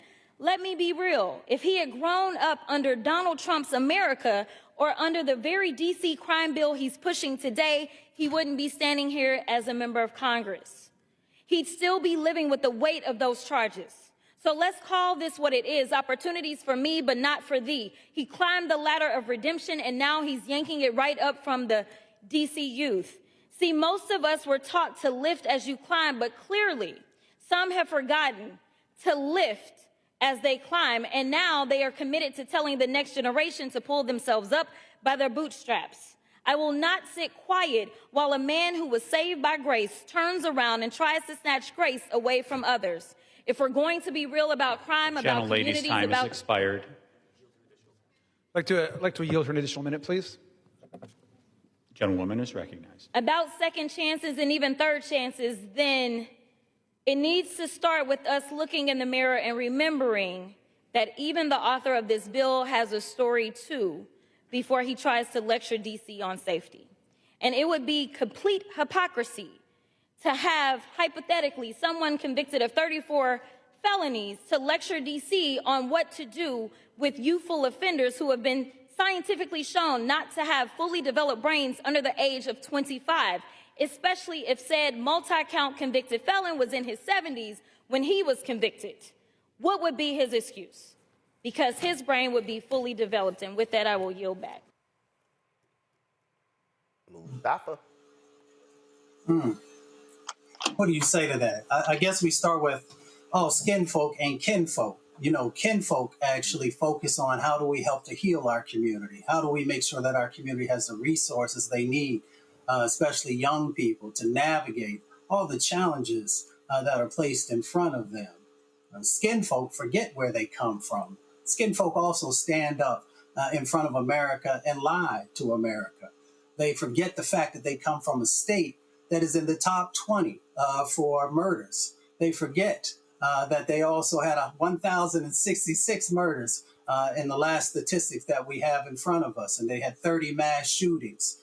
So kinfolk love our community. They do everything in their ability to make sure that we have what we need to move from surviving to thriving, while skinfolk just want to be able to fill their pockets and to get a little bit of the master's power. And that's why I call these blackface MAGA folks the help. All right, going to break. When we come back,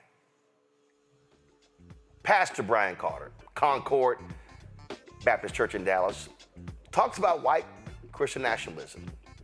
But I'm also remind y'all what this crazy-ass white pastor said a couple years ago in Texas about slavery. You need to understand how crazy these people are. You're watching Roland Martin Unfiltered on the Black Star Network. Support the work that we do. Join our Bring the Funk fan club. You want to contribute via Cash App. Use the Stripe QR code. See at bottom left-hand corner. Also, that's for credit cards as well. PayPal's R Martin Unfiltered. Venmo's RM Unfiltered. Zelle, Roland at RolandSMartin.com. Roland at RolandMartinUnfiltered.com. Of course, check some money orders. Make a payable to Roland Martin Unfiltered. P.O. Box 57196, Washington, D.C.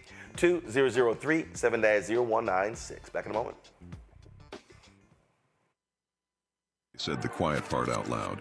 Black votes are a threat, so they erased them. After the Supreme Court gutted the Voting Rights Act in 2013, Republican legislatures moved fast. New voter ID laws, polling place shutdowns, purges of black voters from the rolls. Trump's Justice Department didn't stop it, they joined in. In 2018, his DOJ backed Ohio's voter purge system, a scheme that disproportionately erased black voters. Their goal, erase black votes and political power. Yeah, that happened. These are the kinds of stories that we cover every day on Roland Martin Unfiltered. Subscribe on YouTube and download the Black Star Network app. Support fact-based independent journalism that centers African Americans and the issues that matter to our community.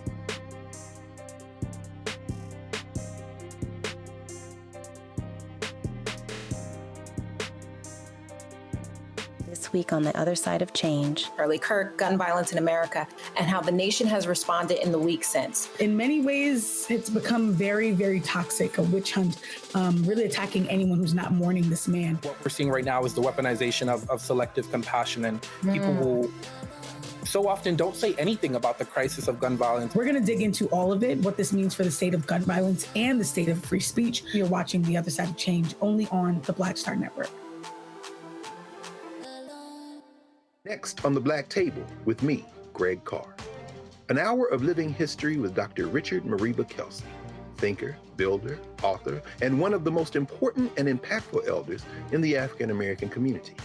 He reflects on his full and rich life and shares his incomparable wisdom about our past, present, and future. African genius is saying that my uncle was a genius, my brother was a genius, my neighbor was a genius. I think we ought to drill that in ourselves and move ahead rather than believing that I got it. That's next on the Black Table, here on the Black Star Network. This week on A Balanced Life with Dr. Jackie, we're kicking off our series on entrepreneur's journey, putting in the work. Join us on this week's episode as we talk about what does it mean to start your business and get into a career that really means something to you. It was uncertain whether I was going to make it or fail, but I was determined to show up every single day and to keep pushing. You know, if you help enough people get what they want, you will get what you want. That's this week on A Balanced Life with Dr. Jackie here on Black Star Network. Hi, my name is Freddie Ricks. I'm from Houston, Texas. My name is Sharon Williams. I'm from Dallas, Texas. Right now, I'm rolling with Roland Martin, unfiltered, uncut, unplugged, and undamn believable. You hear me?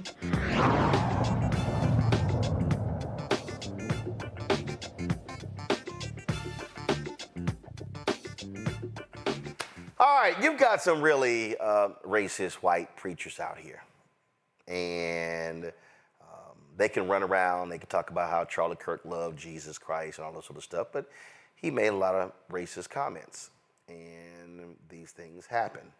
So what I'm about to show you took place a couple of years ago.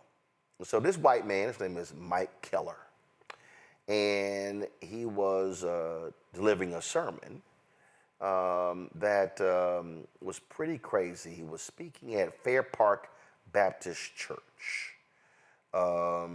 Y'all got down here. Where's Fair Park?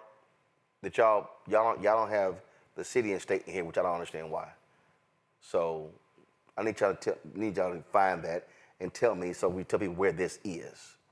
Fair Park Baptist Church. He was a guest speaker, and this is what he had to say.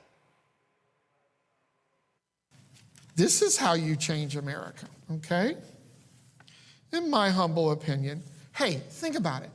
150 years ago, or 200 years ago, when the blacks were slaves, did they ever go to Washington, D.C. and have a rally 200 years ago to protest against slavery? Did they? No. What did they do? Well, a lot of good people in the plantations would say, hey, it's wintertime. Let us help build a church for you, dear folks. And they loved them and taught them how to read so they can read the Bible. And here's what the blacks did about 150 years ago. They humbled themselves. They prayed. They sought God's face and they turned from their wicked ways. And God made slavery illegal through several white presidents, right? It worked, didn't it? They didn't protest. Maybe there's a place for protest, I don't know, but there's sometimes that was a wise pastor that warned his flock. Okay, did he say did the slaves not lead a protest? Run it again. This is how you change America, okay? In my humble opinion. Hey, think about it. 150 years ago, or 200 years ago when the blacks were slaves, did they ever go to Washington, D.C. and have a rally 200 years ago to protest against slavery? Did they? No. What did they do? Well, a lot of good people in the plantations would say, hey, it's wintertime. Let us help build a church for you, dear folks. And they loved them and taught them how to read so they can read the Bible. And here's what the blacks did about 150 years ago. They humbled themselves. They prayed. They sought God's face and they turned from their wicked ways. And God made slavery illegal through several white presidents, right? It worked, didn't it? They didn't protest. Maybe there's a place for protest, I don't know. But there's sometimes that was a wise pastor that warned his flock.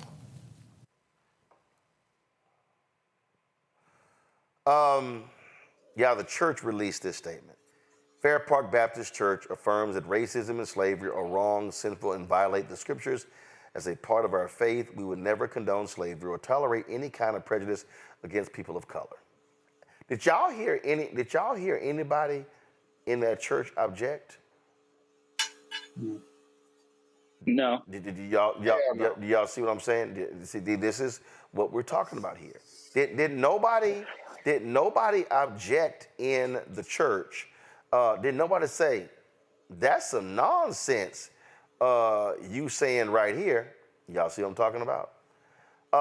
So this is, when we're talking about white Christian nationalism, this is exactly what we're talking about.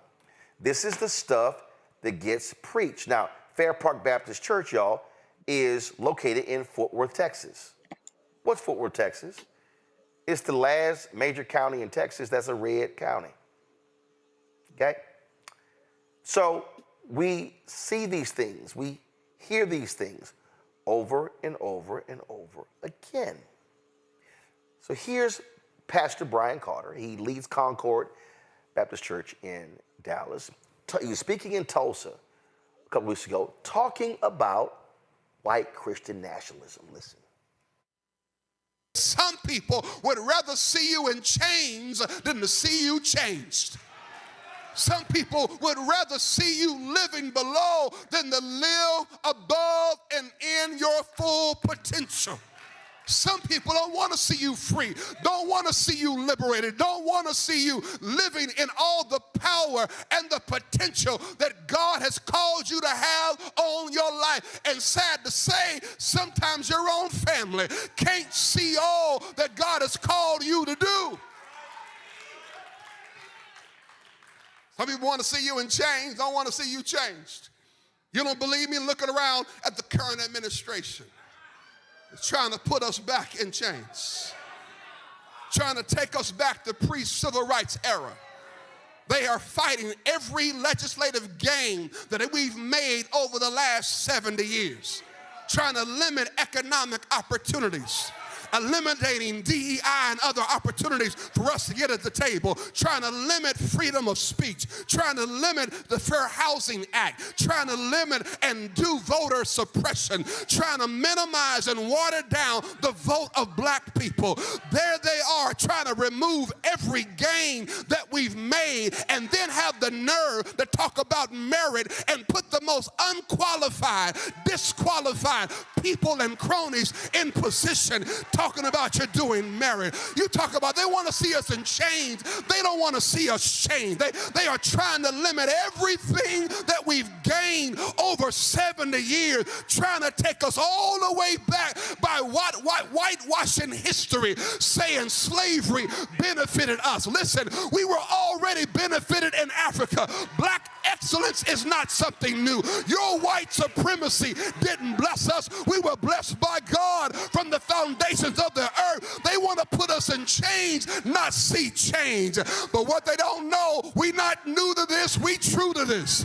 And we will show up, we will strategize and mobilize and educate and vote. We will not have it. The more you hold us back, the more we'll rise up.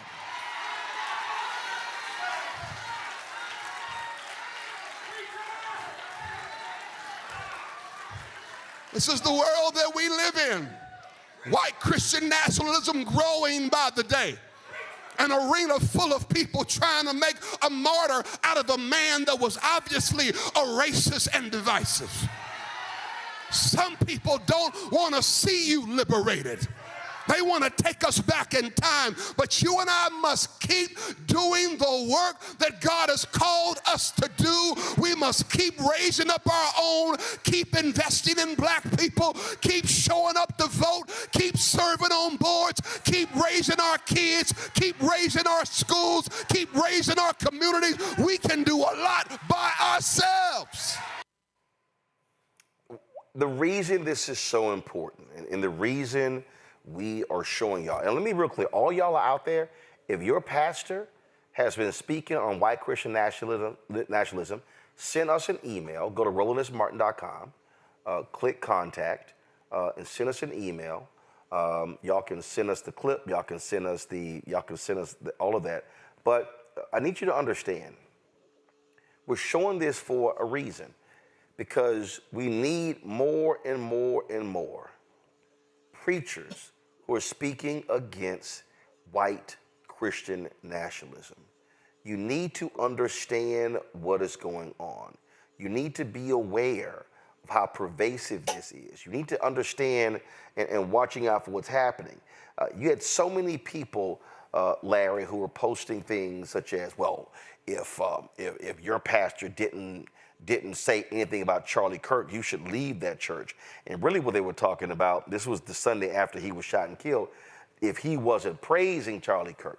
You had some black folks who were posting on social media that they left some churches because you had some white pastors, the game that they were playing. But we need to understand what these people are doing and why they are doing it and what they're trying to do.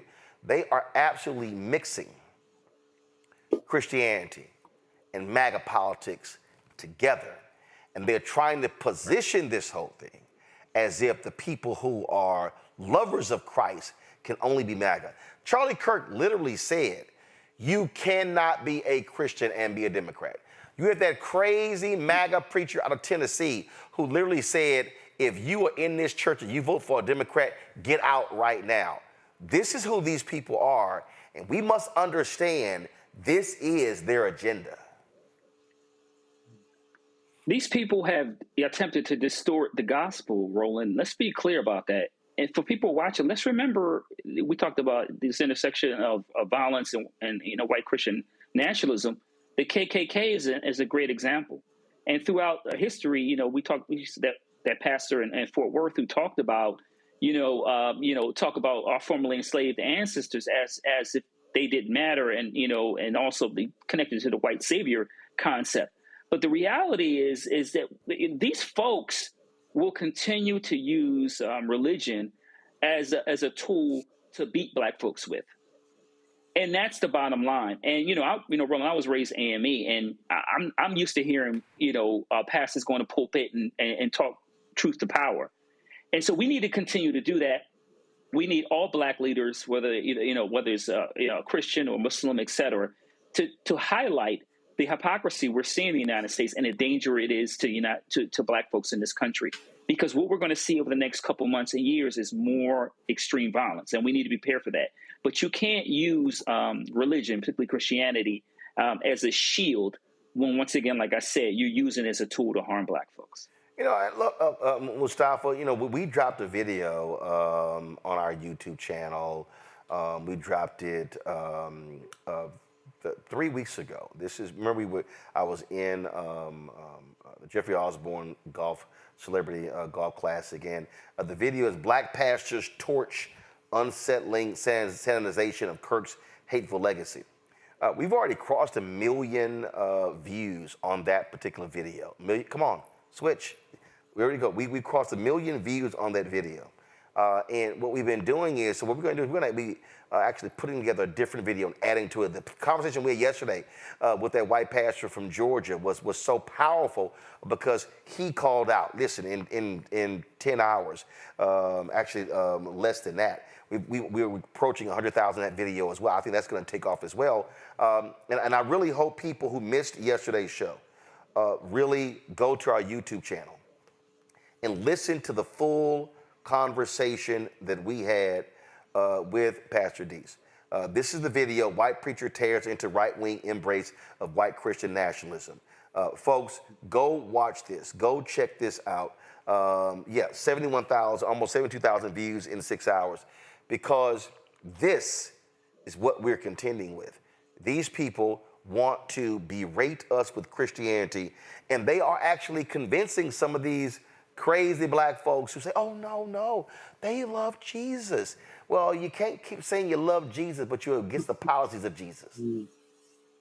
Right. These are the same folks that, use that type of language, but they forget these are the same individuals, their grandchildren and great-grandchildren, who used to watch on Saturday night as people were being lynched and then come sit in the pews on Sunday, and ministers knowing that individuals who were in their audience played a role, not just in the subjugation of black folks, but actually in watching black bodies burn and be castrated. So let's be real about religion in America and the role that it has played with devastating effects in our community.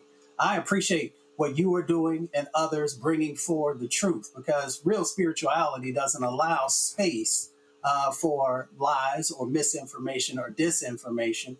It doesn't allow individuals to stand in the pulpit and not realize that there were over 250 revolts or uprisings by our people. We did not sit idly by and just accept slavery or being enslaved people. We continue to fight back. It's not just about Denmark VC or Nat Turner, both of those important stories, but there was many others who pushed back. So our preachers, our ministers, our imams have a responsibility to push back against this. And we have a responsibility also to support the individuals who are standing up in this moment, because they're going to take some heat, and they should not have to take that heat without having the understanding that we are going to wrap our arms around them and protect them. So that's what being community is all about. And that's why these voices that you're bringing forward and others are so incredibly important in this moment. Tyler, this is, folks need to understand what these right-wingers are doing. You see how they're going crazy over Bad Bunny. They're like, oh, we're in the middle of a Christian revival. No, we are in the middle of white, right-wing, conservative, evangelical Christians prostituting the word to fulfill their political desire. Absolutely, and let this be a clarion call to more churches and faith leaders to return to the prophetic role of speaking truth to power, because too many pulpits have become quiet when our communities need courage. And this is a reminder that Jesus wasn't polite in the face of injustice. He was a table overturner. He confronted systems of exploitation, hypocrisy head on. And yet today, I think, we could sometimes tiptoe around politics and afraid to offend while people suffer under racism and poverty and violence. And the gospel is not about comfort for the powerful, but it's really about the liberation for the oppressed.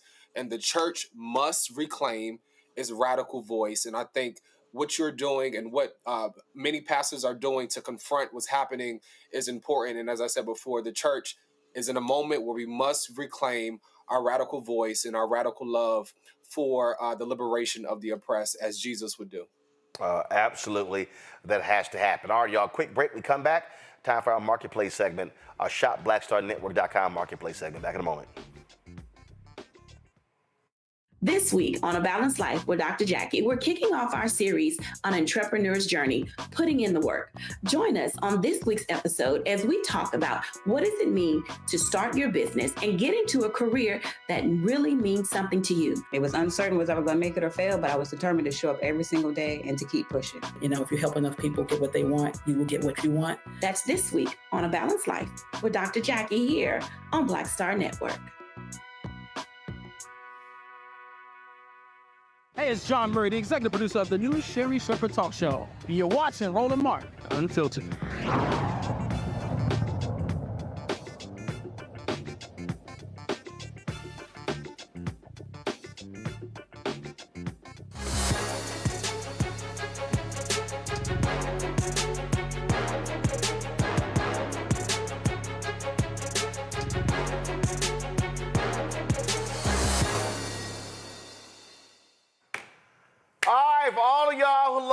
wash your car, that is not me.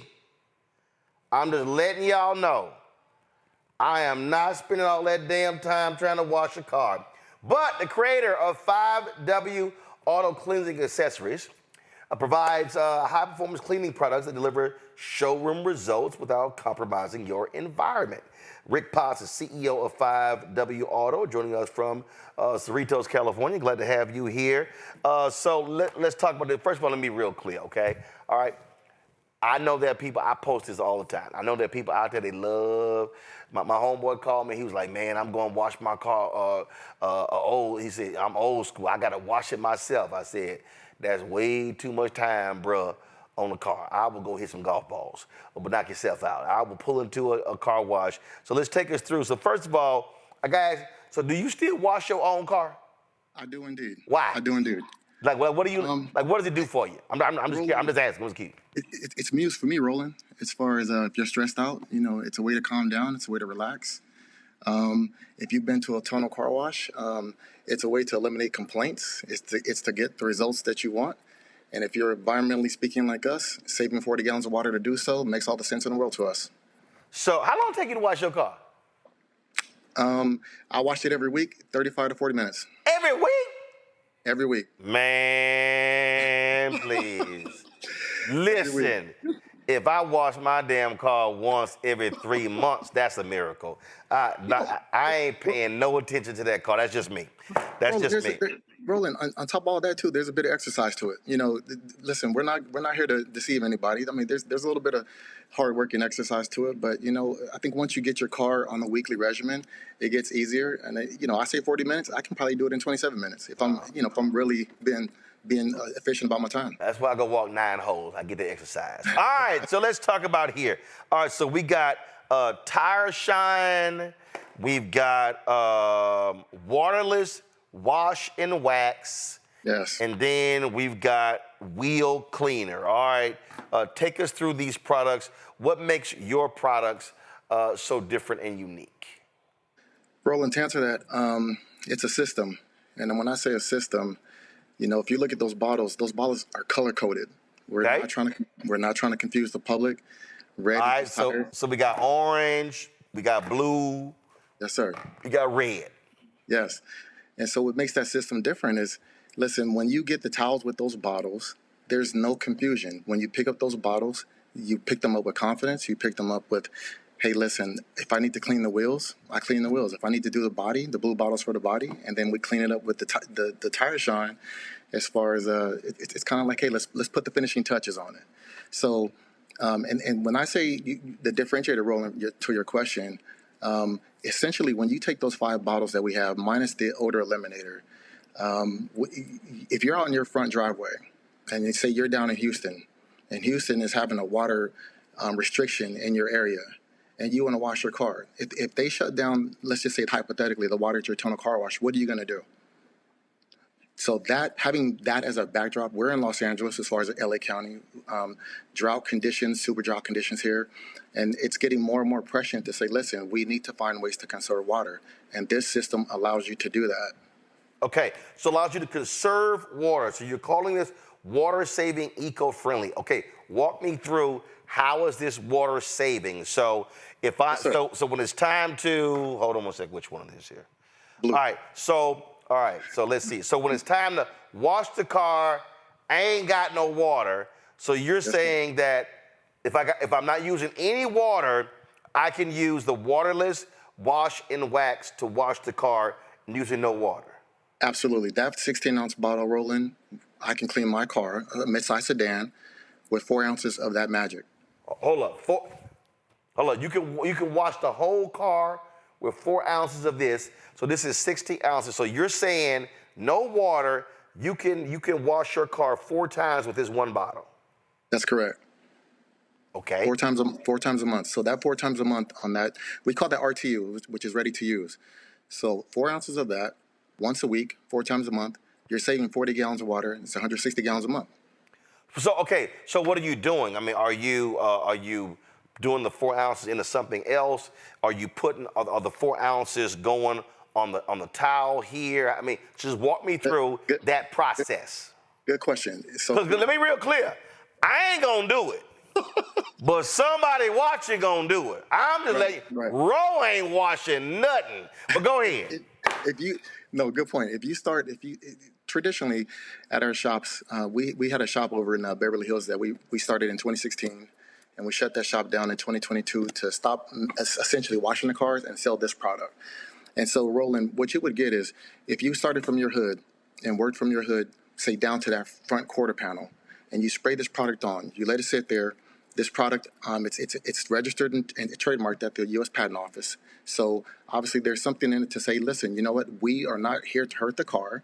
We're not here to hurt the user. And we're definitely not here to hurt the environment. And if you let this product sit there for 30, 40 seconds, you will literally see this product breaking the light to medium soil down on your car. You wipe in horizontal lines, and you wipe from top to bottom. If you just work your way around the car as far as to that front door, the back quarter panel, essentially, and you work your way around to the other side doing the same thing from top to bottom, spray this magic on there as far as the wash plus wax, and you let it work. It'll break down the dirt. We use quality microfiber towels. Roland, that's really important. These chemicals, these formulas, and these towels work together. You have to use essentially together to get those professional grade results. Okay, so how you come up with this? Like when you're sitting around going, damn, we using way too much water. Or were you saying, man, I'm tired of my hands shriveling up because of all this water? What happened? My uncle was a biochemist at ExxonMobil, and he used to come out from Houston to, I live in LA now, and he used to come out for the summers, and he used to be like, hey, Rick, you know what, let's clean your car. And he had a something that wasn't exactly environmentally safe, I will admit. But he said, hey, Rick, if you really want to get serious with this, get you a chemist, get your own formulations, run it, test it.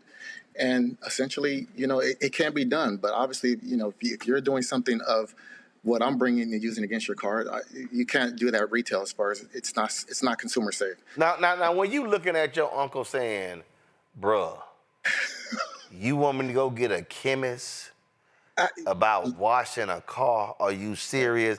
Or were you saying, dog, it's soap, water, and a sponge? Believe me, it wasn't soap, water, and a sponge he was using, but essentially it was something that kind of stuck, Roland, seriously. And as it was something that stuck, I worked in corporate America, I worked in corporate finance, but on the weekends I would clean cars, and I would get the comments and I would get the results, and they're like, man, why, your car is always this, your car is always that. And it's just something that stuck, Roland. I left corporate America as far as corporate finance, and I said, listen, start my own company, and here we are. I mean, we're still at it. All right, so we wash, so 4 ounces. So this bottle here will get us 4 washes. Now, after y'all wash the car, I ain't gonna say we, what do we go to next? We go to the tire shine, or do we go to the wheel cleaner? Okay, all right, so the wheel cleaner is next. All right. Very good. There's a cadence. So we would start with the body, right? Number 2, the cadence is the wheel cleaner, right? Because essentially, if your car is light to medium soil, we would have on gloves. So the gloves are, we're trying to keep your hands as clean as possible. Okay. There's a reason for that. So blue, we would start with the body. Number 2, orange, wheel cleaner, we would start with the wheels. Spray that magic on 30 seconds. It won't singe your nose, nothing harmful. As far as the chemicals in it, nothing harmful. You work your way around 1, 2, 3, 4 wheels. After you're done with the wheels rolling, number 3 would be tire shine. We're going to put that tire shine on number 3. The gloves are still on. We're trying to protect your hands. All right, so now do we have gloves on, washing for wireless washing, wax? We gloves the whole time? We recommend it. Is it any gloves? Is it the latex gloves? Just some latex gloves. Okay. Some light, because essentially we're trying to keep your hands clean. Because the number 4 process is really, why we do that. And so if you start with number 1 with the wash plus wax, your gloves are on. Number 2, you come back with the wheel cleaner. You clean the wheels. Safe for all surface types as far as wheels. Number 3, you use the tire shine. Listen, some people like the tire shine. Some people don't. We prefer it. We love it. Our customers love it. So that's 1, 2, 3. Okay. Roland, when you're done with those 1, 2, 3 steps, we take those gloves off. We clean your hands. We clean your hands with essentially a wipe, right? We want to get We want to get the moisture. We want to get the grime. We want to get the soil off your hands. Because when we get to step 4, as far as the windows, we want clean hands. And we spray that yellow, as far as that glass cleaner, on those windows with that yellow glass towel. And if you, again, wipe in horizontal lines, you will see very clearly as far as the power of, like, listen, these windows will probably look about as good as they've ever looked as far as when you first bought the car. Okay. All right, let me go to my panel here. So let me see, which of these 3 likely spend their Saturdays washing their car? Probably you, Tyler. Look, I hear y'all take washing cars serious in LA, and I love the feeling when a car is freshly washed or detailed, and it's that fresh, clean scent. Does 5W Auto Cleaning offer any products that offer like a signature fragrance or option that gives like that sensory experience, like while cleaning? Good question. And I will say to your statement, LA, you will see some clean cars out here. As far as odor eliminator, we saved that for last.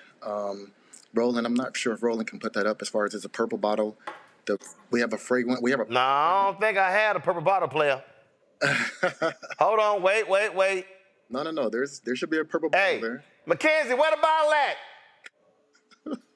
Mackenzie. But to answer that question, we will finish it off with an odor eliminator. If, pet scents. If you have food scents in your car, some people smoke. It will eliminate. Mackenzie, you're supposed to give me all the bottles. See, that's right. That's why you're on TV right now. Purple. That's why you're on TV. Thank you. You're supposed to give me the towels. Mackenzie, you're gonna be the producer. You're supposed to produce. So to answer all right. So let's go on back. Hold up. Since Mackenzie fine did her job, okay. Odor eliminator. All right, the purple one. All right. So yes, sir. Odor eliminator. I got odor eliminator. Then I got glass cleaner. Okay, go ahead. Yes, sir.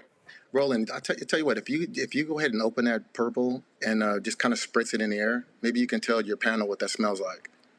Man, I ain't about to spray this stuff in there. What's wrong with you? No. Or you can smell it there too. Just smell it there and just tell me if you smell that in your interior cabin. What do you think that smells like? It's pretty good, right? What does that smell like? First of all, I'm stuffy right now, so I really can't smell a damn thing. I really can't smell a damn thing right now because I'm stuffy. But go ahead. It didn't hurt your nose, right? It didn't. No, it didn't hurt my nose at all. And it's not an overpower. See, the part of the problem when you get your car washed, it's an overpowering smell. So correct. It's actually it's not like a really loud smell, but it's not a flat. So it's right there in the middle. Right. So I think to answer the panelist's question, this is what we finished the car off with. You can spray it. There's a black towel that comes with that odor eliminator. We don't suggest directly spraying it on leather or cloth seats. Spray it on the towel. You can work your way around the cabin as far as the carpet areas of the interior. Oh, hold up. So hold up. We got the color coded towels too? Yes, sir. Okay. All right. So that go with the orange. That go with the red. Correct. That go with the blue. Correct. What the hell does go with? This yellow? What is this? Yellow goes with the yellow to your right there. All right. Oh, so hold up. That's yellow. All right. So what this towel go to? Hey, come on. Water shot. What does it go to? Now that one, Roland, we call plush dessert. So after you're done with those windows on step 4, I was talking about earlier, you're going to use that plush, and if there's any excess haze on the windows, that plush towel will get your windows as absolutely crystal clear and clean. Okay. All right. So hold up. Now I got the red, I got the orange, the blue. Where the purple towel? What goes with the purple? The purple towel, essentially. I'm just messing with you. I know what you're doing. This the odor eliminator. Ain't no towel. Right. There you go. Essentially, I'm like, you don't put air freshener scents in your car with a towel. But, ain't no towel. But black, as far as black, I mean, purple, we could make it purple, but black, I mean, do you really need a towel to put the odor eliminator in your car? So. Okay. All right. Larry. Yeah, so congratulations on this and having you here this evening. Can you talk about where people can buy the products? Is there ShopBlackStarNetwork.com, Larry? Larry, this is the ShopBlackStarNetwork.com marketplace segment. You can buy it on Roland. So Right. You can find it. You can find it on Shop Redback. No, you're going to buy it on shopblackstarnetwork.com, Larry. Larry, keep up, Larry. What I meant is, if you get it there, right, and then say, you need to order a lot of them. Easy. You order a lot of them from shopblackstarnetwork.com. Larry, let me help you out again, Larry. This is called the shopblackstarnetwork.com marketplace segment. So if you're trying to buy the 5W Auto products, I need you to go to shopblackstarnetwork.com, Larry. That's exactly what I just said. I just said that. And when you go to shopblackstarnetwork.com to buy the products, you're also helping fund blackstarnetwork.com. And you get a discount, right? You get a discount. It's on the website. It's there. Let me go to Mustafa, because Larry clearly don't know what the segment is. Mustafa, what's your question? Oh man, I got my head down. Yeah. So first of all, thank you, brother. This is incredibly important. I mean, getting real serious. 280 million vehicles on the road, 100 billion gallons used every year for car washes and other folks cleaning their cars. And Rick, just so you know, Mustafa is one of the biggest environmentalists, probably the biggest black environmentalist. So you know he is loving the saving of the water with the product. But Mustafa, going right ahead.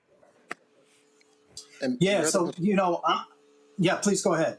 No, Brother Mustafa, I agree with you on your social and your environmental concerns, because, when we think about future generations, it's not something just we're talking the talk, we're walk the walk, and we are serious about it. Listen, we want your car clean, you want your car clean, but we're trying to find a more responsible, sustainable way to do it, and saving up to 40 to 50 gallons of water per use. Who's going to disagree with that going forward? So y'all, we got 5 different bottles. You've got 5 different towels, the 4 towels. Come on. Anthony, wake up. Come on, man. You got to be faster. Thank you. All right, I got the 5 bottles. I got the 4 towels right here. Then I got the plush towel right here for your windows as well. So Rick, do you sell this as a package or individual? To answer your question, Roland, we sell both. Each one of those bottles you can buy individually, or that exterior bundle, which I sent you, includes the 5 bottles and the 5 towels. Gotcha. All right, then. So, folks, if y'all want, this is 5W Auto. If y'all want to get this for all you car enthusiasts, Larry, where do they go? Shop Marketplace. You got to go to Shop. No, Larry. They go to Shop Blackstar. Larry. I'm trying to bail you out, Larry. Larry, they go to. I just said that. Larry, they go to the market. No, Larry, no. You said Shop Marketplace. No, Larry, they go to the marketplace at shopblackstarnetwork.com. Repeat after me.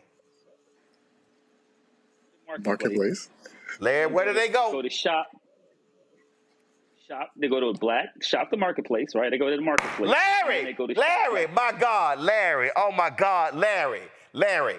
They go to the Marketplace at Shop Blackstar Network. Tyler, can you please do this for me, please? Tyler. I'm sorry. Yeah, they'll go to shopblackstarnetwork.com. You can find, look, they're already in the comments saying they're already purchasing, so you sold them already. There you go. Oh, my God. How is it? See, Rick, you got to understand, Larry is a professor, so he used to giving damn lectures. He ain't used to having to, do some work like his students. So, my Lord. Y'all, the product is 5W Auto. Show the website again. It's the marketplace, our marketplace on shopblackstarnetwork.com. Do not show the graphic. I want to see the website. Thank you. Show the website. That's the product. Larry ain't figured it out yet. It's shopblackstarnetwork.com. Y'all, we got a plethora of black-owned businesses on the website. 5W Auto. Rick, I appreciate this here. Man, thanks a bunch. Let's see. Somebody told me, Roland, you can at least clean your wheels. No. See, so what I'm gonna do is, when I go get the car wash, I'm gonna bring this with me, and I'm gonna tell them spray this on the wheels to clean the rims. But I'm Roland. If you need to clean the windows, you get bird droppings on your car. You can listen. We make a three. Rick, Yeah, Rick, you don't Rick, do it. Rick, let me help. Rick, let me explain something to you. Okay? I just want you to understand, Rick. I want you to understand. I prayed to the Lord a very specific prayer years ago. Okay. I said, God, I need you to bless me with enough money to do three things. I'm from Houston. Number one, run my air conditioner all day. Because it wasn't nothing like growing up in Houston and my dad got that damn AC on 80 and we sweating in the damn heat. I put that sucker on 65, okay? Matter of fact, him and my mama at my house right now, they freezing because I pay the light bill. So that's number one. Number two, Lord, I need enough money to valet park when the hell I want to. I couldn't stand having my daddy parking way the hell out. We had to walk to the damn mall at long as, I could valet park. And number three, Larry, to make enough money where I can call people to do the work that I do not want to do. So I ain't fixing nothing, I ain't changing nothing, I ain't washing nothing. That ain't what I do. So when the wash man decides to do the news, then I will wash my car. I ain't taking money off his table, and he ain't taking money off my table. So that's how I roll. So for the people who love, my man Elroy Saylor, I saw him over the weekend. Elroy loves to wash his car. I'm gonna send him send this to him. He will love this here, but no, Rick, I am not washing that car. Understood. It's not for everybody. Understood. Now, Rick, if you had a solution to clean some golf shoes, I'm with you on that. But we ain't washing that car. All right, Rick, I appreciate it. Congratulations. Last question. When did y'all start the business? June 2022. June 2022. All right, then. So, y'all, 5W Auto, again, let me go down the line here. You got, since, what's her name? That little child, Mackenzie, screwed it up. So let me put this on that end over there. So first and foremost, y'all, you got the waterless wash and mix. Then y'all can go and move to the wheel cleaner. Then y'all can move to the tire shine. Then y'all can do, y'all can do the odor eliminator. Rick, I spray this, Rick. I go ahead, at least I do this.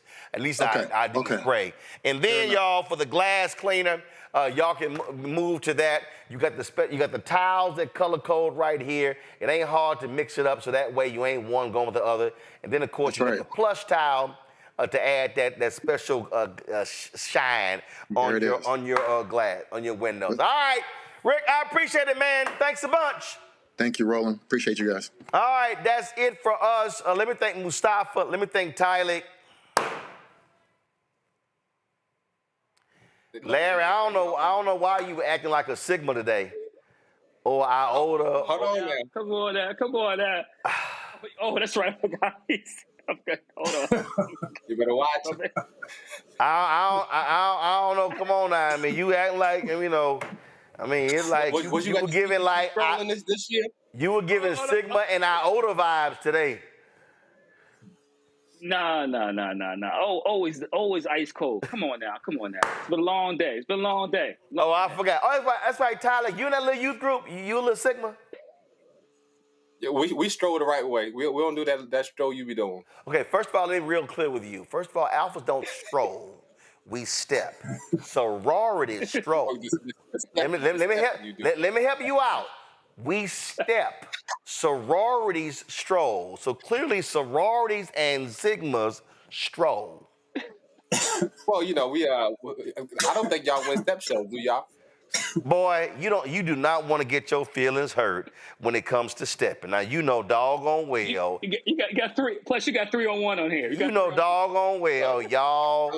You know doggone well, y'all can't step. Don't even meet me on the stage. Boy, please don't even. Between you and Terrell, y'all can roll. and stroll, but y'all can't step. So just letting y'all know. Yeah, y'all, Terrell, he in the control. He another one of them listening. First of all, I'm shocked. I really am, because, you know, I rarely meet Sigmas under 55. So between Tylik and Terrell, that's shocking. All right, y'all, that's it. Tylik, Mustafa, Larry, I appreciate it. Thank you so very much. Folks, y'all want to support the work that we do? Join our Bring the Funk fan club. Your dollars are critically important. Y'all, we got some amazing stuff happening. We got 2 new shows we're working on. Man, we are like retooling BlackStarNetwork.com. Man, yo, we about to close 2025 strong, and we going hard in 2026. So your donations are critically important. If you want to give us via Cash App, use the Stripe QR code. You see it right here, bottom left-hand corner. That's also for credit cards. PayPal is R Martin Unfiltered. Venmo is RM Unfiltered. Zelle, Roland at RolandSMartin.com. Roland at RolandMartinUnfiltered.com. Checks and money orders, make it payable to Roland Martin Unfiltered. That's how we have the bank account set up. It funds all of our shows. P.O. Box 57196, Washington, D.C., 20037 7-0196. Download the Black Star Network app. Apple phone, Android phone, Apple TV, Android TV, Roku, Amazon Fire TV, Xbox One, Samsung Smart TV. If you want to, of course, get my book, White Fear, How the Browning of America is Making White Folks Lose Their Minds, available on bookstores nationwide. Get it online. Get the audio version I read on Audible. Now, if you want to get our Black Star Network, Roland Martin Unfiltered swag, go to, yes, Larry, shopblackstarnetwork.com. T-shirts, hoodies, wall art, mugs, and more, all kind of stuff. Go to shopblackstarnetwork.com. Use the QR code. For our black-owned products like this 5W Auto, all the stuff that you see also to my left, man, we got so much stuff. These are all black-owned companies. Folks, let's recirculate the dollar in our community. Y'all buy gifts, birthday gifts, anniversary gifts, Christmas gifts, all that good stuff. Let's do it. Let's do it. So you see it all right, go to shopblackstarnetwork.com, shopblackstarnetwork.com. And don't forget, of course, our podcast, we're on all available platforms, our audio podcast, all available platforms. We do it through the iHeartRadio Podcast Network. And so check it out there. And of course, we want you to support Fanbase. Download the app Fanbase, and you can also invest. StartEngine.com/Fanbase. StartEngine.com/Fanbase. That's it. And lastly, folks, you see I'm rocking my shirt, Get Into Good Trouble, Necessary Trouble. That was the quote from the late Congressman John Lewis. So stay involved, stay active. Folks, I'll see you tomorrow right here, Roland Martin Unfiltered on the Black Star Network, where alphas step, not stroll. That's them other little youth groups.